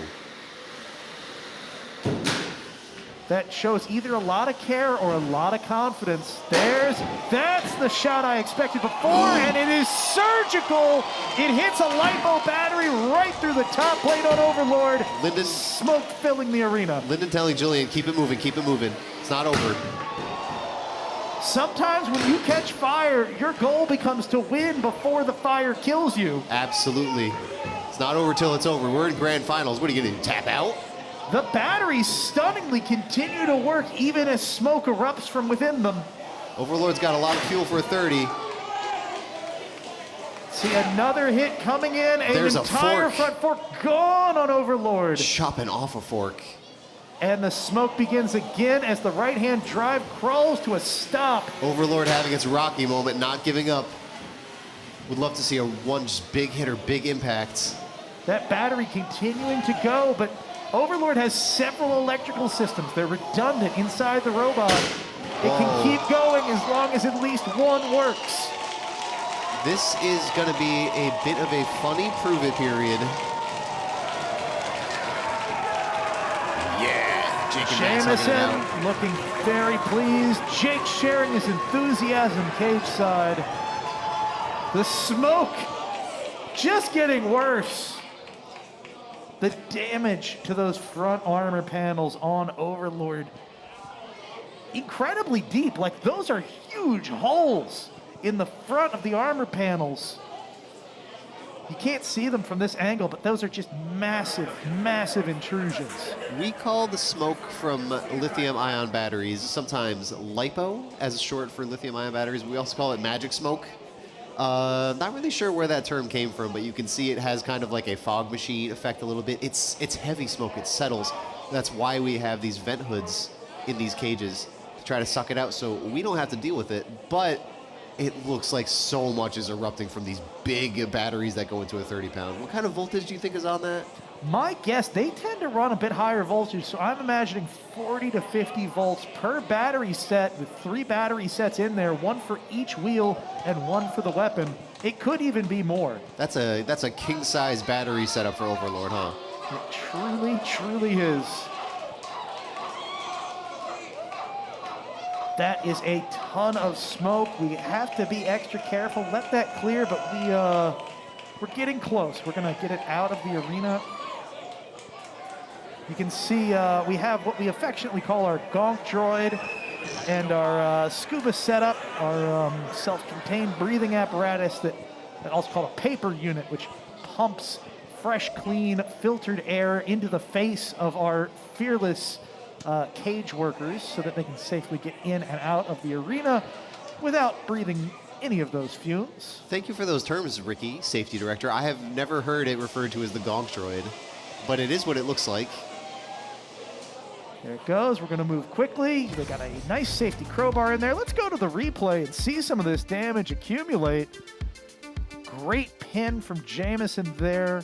Jameson doing such a good job of getting to the side of a very wide dustpan shape. Just how you tussle with something that's wider than you. You got to get around it. There's that hit to the battery. It didn't even look like the weapon was spun up all the way, but it didn't need to. It cut into the vulnerable top. Well, you know, the Doolittles, they made this choice to use this heavy front armor, and it did help them at points, but it meant they didn't have any weight left over to put armor on the top of the robot. So as soon as Jameson was able to get around to the back, Megatron was able to hit from the rear. That was basically unguarded territory. Yeah, those front crown guards prevent Megatron from sort of sweeping up and over the top via way of front engages, but it does not save you from side engages. You'd need something else for that. Maybe more side crown guards, or maybe just some really, really strong top plate armor, but it's really hard to defend against the king of the Decepticons.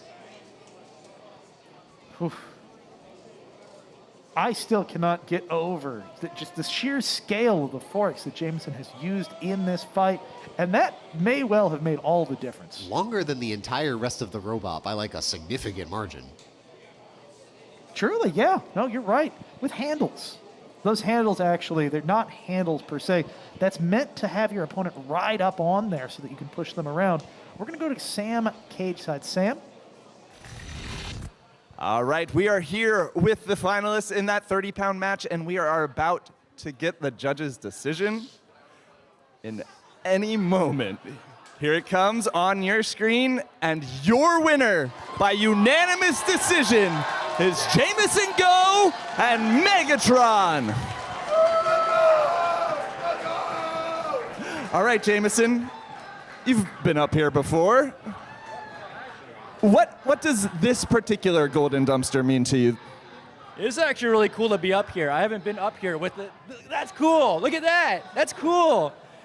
The field is incredibly difficult these days. I mean, Megatron has kind of struck out in the past few events, so I haven't. It feels good to be back. I'm sure it feels good to be back. And Jameson, you just got one thing left to do. What's that? Hold your dumpster high.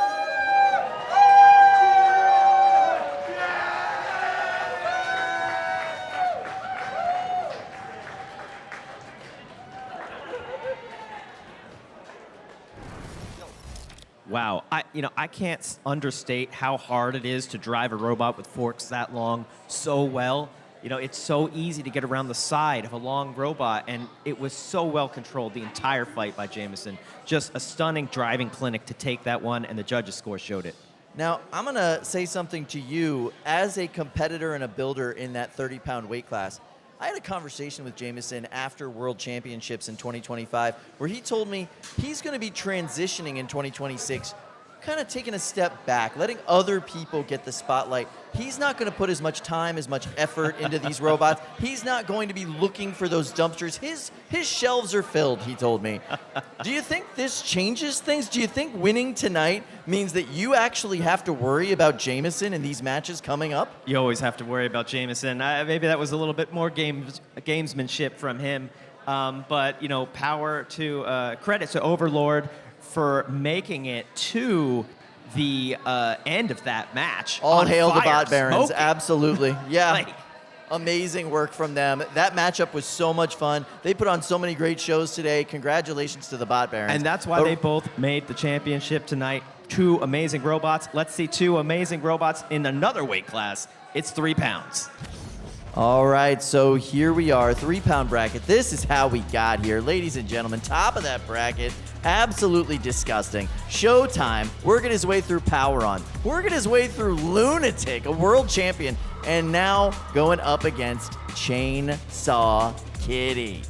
Yeah, Showtime has been on fire tonight, and Chainsaw Kitty is there to meet them. Let's meet our competitors in the walkout. First up, from Team WPI, hailing all the way from Longmont, Colorado, it's Ben Howard. He's asking you, do you know what time it is? It's showtime! And he'll be facing from Black Cat Club out of Havre de Grace, Maryland, it's Kazahin Sky and Chainsaw Kitty!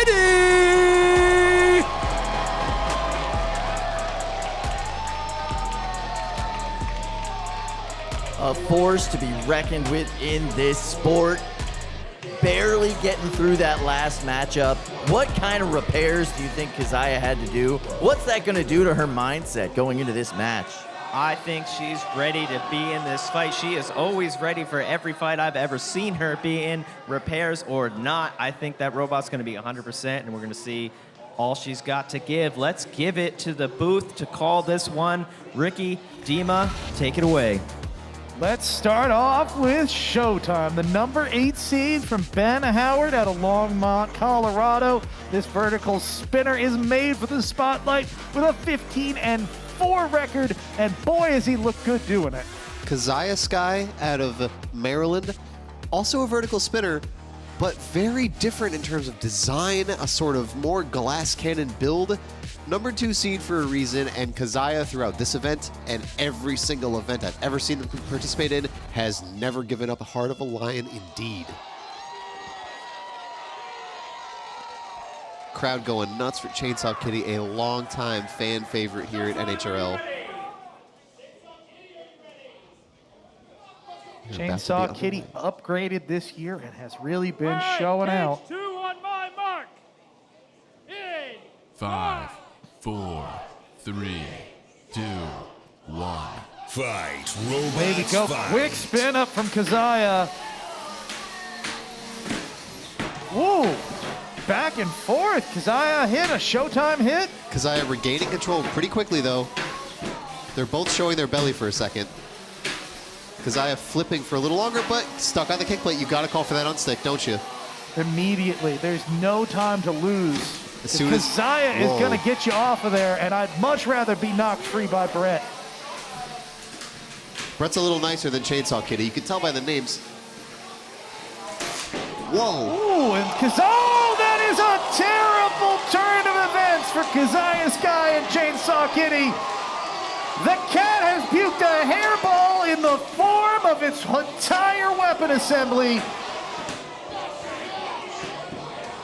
Chainsaw Kitty has been declawed. It is now a push bot. The odds of Kazahin getting their second dumpster have decreased. The odds have decreased, but it's not over yet. It's not over yet, especially when Showtime's weapon also seems to be down. Now this is a test of will. This is a test of willpower. This is a test of tenacity. Incredible pin.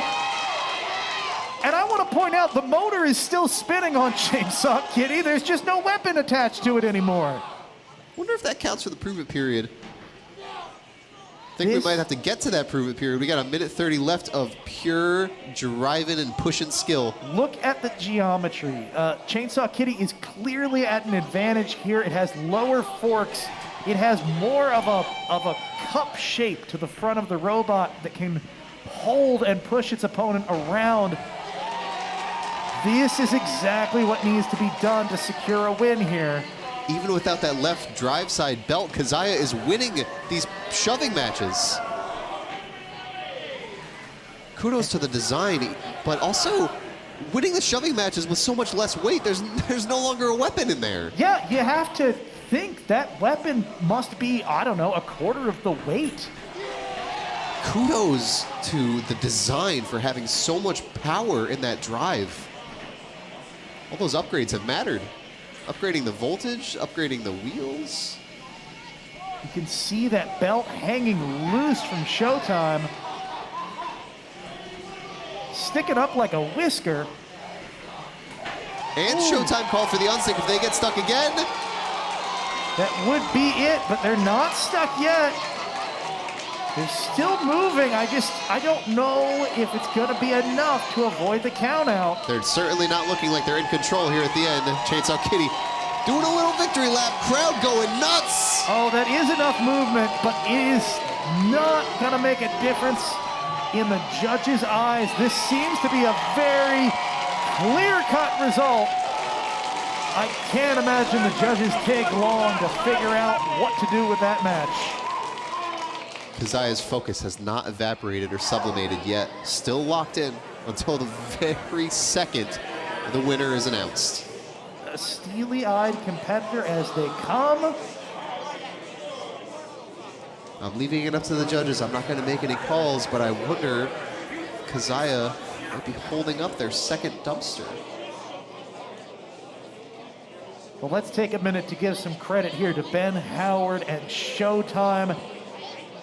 I don't think we've seen the weapon on Chainsaw Kitty removed with that sort of violence in a long time. That was a dramatic showing. And you know, if it takes out your weapon in the process, that's still a feather in your cap. Showtime has had such an impressive showing in every event that it's been to.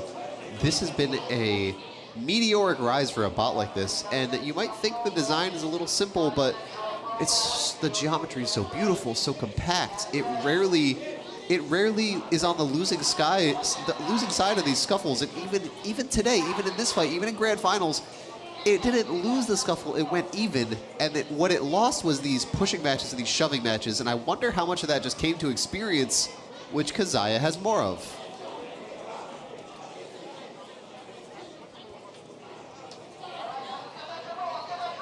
Sam is getting ready in front of the BFS, having both of these competitors waiting for the judge's decision.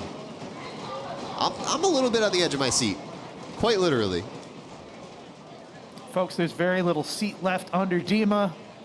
If we don't get to this judge's decision soon, we're going to have an issue. Let's go right into the replay. These hits at first, Chainsaw Kitty was winning at the engages, but it's what happens after the engages that matter too. Showtime has an easier time staying flat and not getting kicked up. Chainsaw Kitty, on the other hand, with its classic like skeletal glass cannon build, when it flips around for a little bit. Yeah, it doesn't have these sort of demi-stable positions where it can land and recover some of its composure.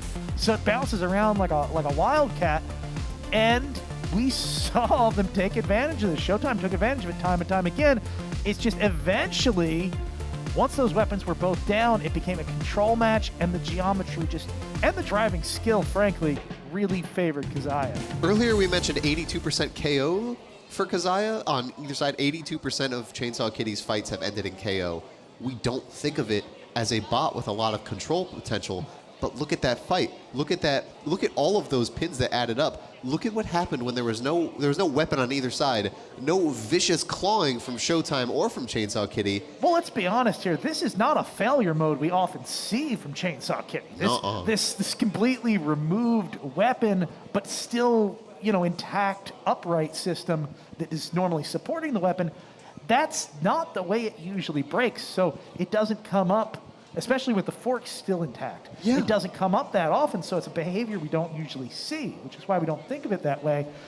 It just worked out perfectly in the favor of Kazahin in this case. I wonder how much of this came down to also Showtime not really showing off a similar failure mode. I have not seen its weapon gone down all day. I might be misremembering, but I do not remember that happening. And once it does go down, it comes down to ground game, pushing, driving, angles, pins, the wall. If you get stuck, do you have an unstick left? All of that factors into these like post-weapon fights. Yeah, and it's interesting too because it's a little bit easier normally to fine-tune a weapon before you're in the arena fighting. There's things that you can't fine-tune without fighting in the arenas that you're fighting in that day, like your fork tension and the weight and the angle and how much you sharpen the tips. Let's go to the replays one more time. You can see some of that playing out. Look at the way the forks on Chainsaw Kitty just consistently get under the opponent. That's only because Kazahin has done this enough times that they understand how the floors work and what the right amount is. It's really impressive.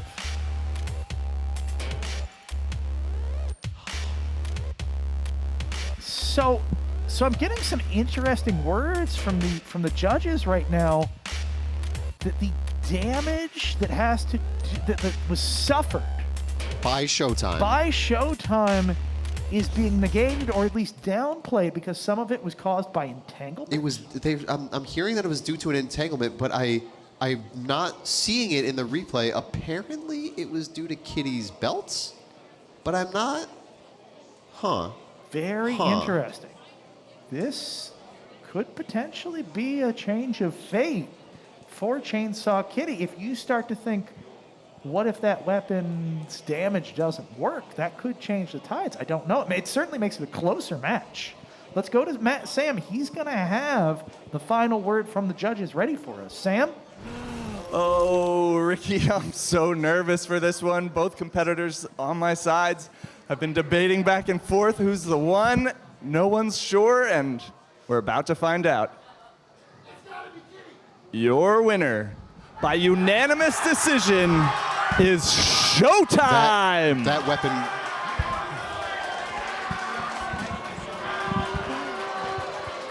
All right, Ben. Ben, congratulations on your very first golden dumpster. Can you talk me through how you won that match?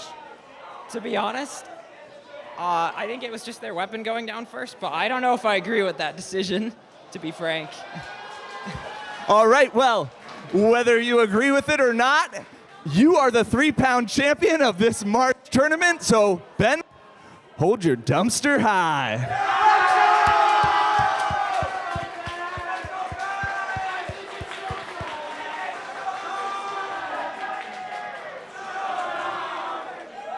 Wow, you know, I thought that fight was a lot closer than everyone else did, and then when I heard that the weapon belt entanglement rule was going to change that condition score, I started thinking that this is going to be a bit surprising for some folks because, wow, but a crazy fight, a crazy ending, split crowd reaction there. I felt a little split crowd reaction in my own heart there. That was a tough one.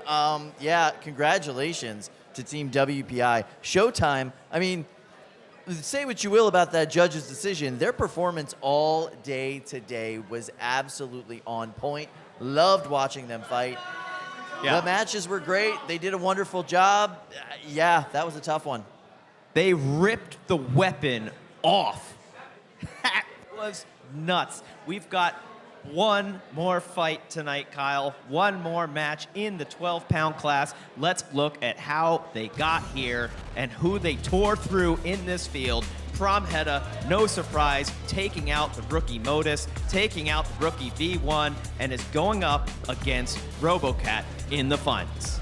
That's right. Zach Knight, your world champion. They're going up against the University of Cincinnati Combat Robotics. I am so pumped for this matchup. Let's meet our competitors right now. First up, it's your world champion from Team Defective, Zach Knight and Prom Hedda.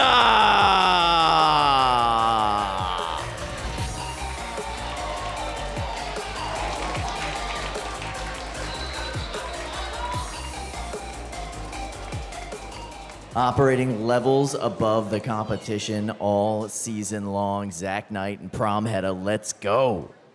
And they're up against, from UCCR out of Cincinnati, Ohio, it's Ben Haas and RoboCat!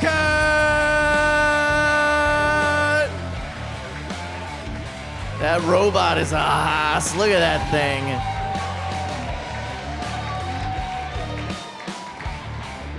Ben has been tight to the ground all day with his driving. That machine is working beautifully. Can't wait to see this 12-pound final. All right, let's go one more time to our dear friends trapped in spaces unknown. Ricky, Dima, let's go. If there's one thing that makes being trapped better, it's getting to announce Zach Knight and the #1 seed, Prom Hedda. Once more, he is from Oakdale, Pennsylvania. This is a big, furious pink vertical spinner with a 53-28 record, an incredible performer going up against Ben Haas out of Cincinnati, Ohio with RoboCat. Another vertical spinner with a different configuration, a different weapon, a different shape. A lot of tallies on the side. You can see on the side guards, it's a mark of how many Robo lives it's taken. Can it take one more? The most important one in the bracket, the final opponent, grand finals? And a grand finals indeed. Is Zach going to remain an eternal champion, champion of the 2025 season? Are you going to be the champion of this current Open? 4, 3, 2, 1. Fight, robots, fight. There we go. RoboCat coming out first. Zach, as has been tradition today, slow out of the gate. Very measured in his attack. RoboCat winning a couple of exchanges, but then getting tossed onto the side rail. Looks like Zach wants to take his time picking the right engages. Yeah, that weapon is no joke on the front of RoboCat. We've seen it do some incredible damage today. Zach does not want to be the next tick mark on its opponent's robot. Even though Zach has been doing the one tick marking today. Light engagements, no major damage, but I see the weapon has spun down on Pramaheta. It's been down for a few moments. Oh, and the side armor getting peeled upwards. And now the right-hand drive suffering. Pramaheta's coming apart piece by piece. RoboCat firmly in the driver's seat. Always play to your outs, especially in grand finals, but I do not know the out for Zach Knight here. I think the out might be leaving the arena in a body bag, but now Oh! smoke is coming out of RoboCat. Speaking way too soon, objective survive and let RoboCat smoke its motors out, smoke its ESC out. Yeah, I don't know what the cause of that was, but the weapon is now down on RoboCat. We have a control match. Unless, of course, Zach can come back and revive that weapon motor on Pramaheta.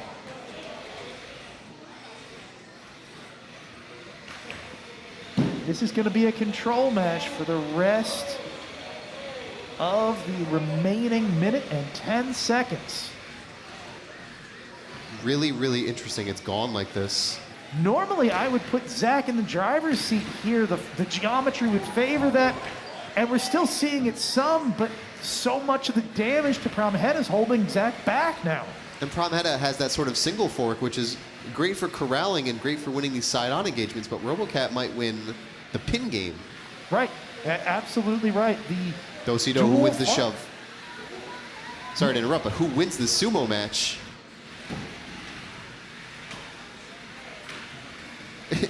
It kind of comes down to who wins this little square dance of these two. Yeah, it's, you know, put your left leg in and left leg out and turn yourself about. There you can see the belt coming off of Pramaheta. I believe that's the weapon belt. No, that is a drive belt off the right-hand side.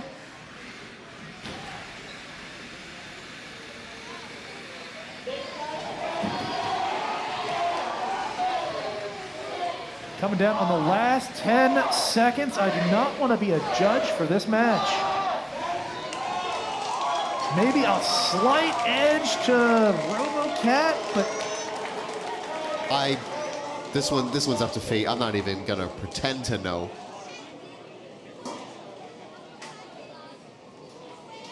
Assuming has not worked out well for me in the past. I'm no judge, I'm just in the booth. And Haas breathing a sigh of relief.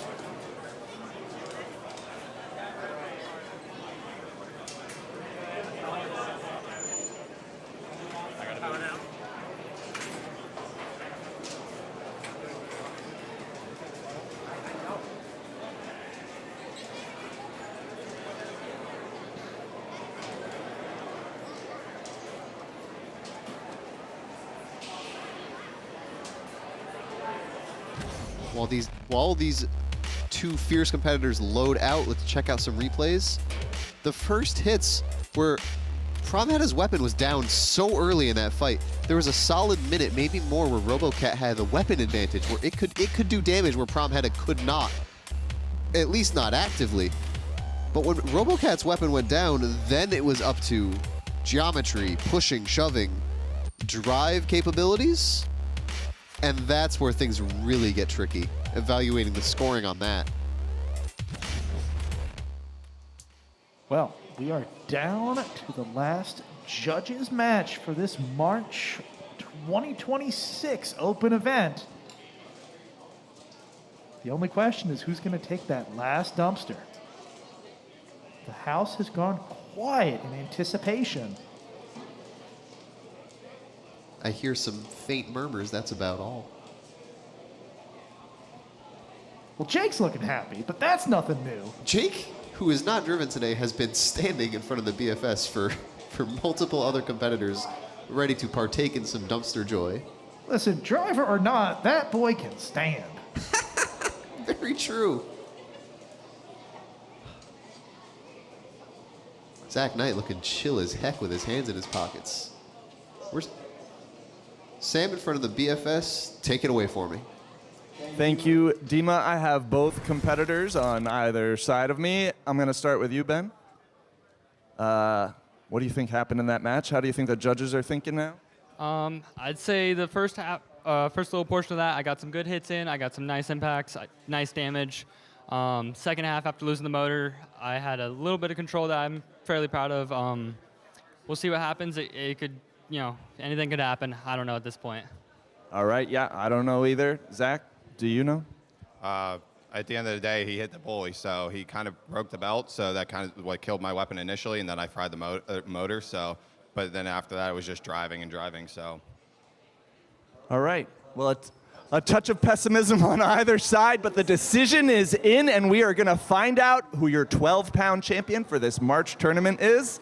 And your winner by unanimous decision is RoboCat.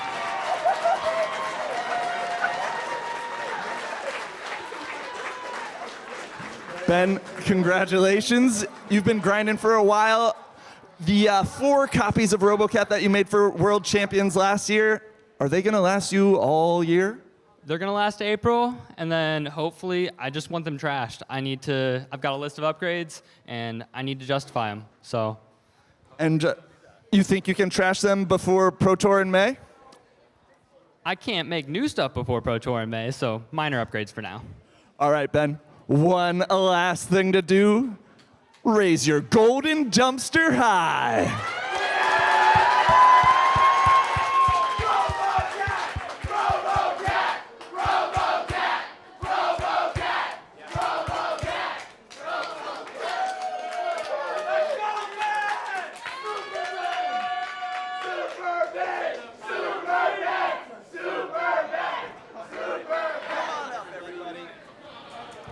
Wow, that was a close one, but everyone was excited about the result.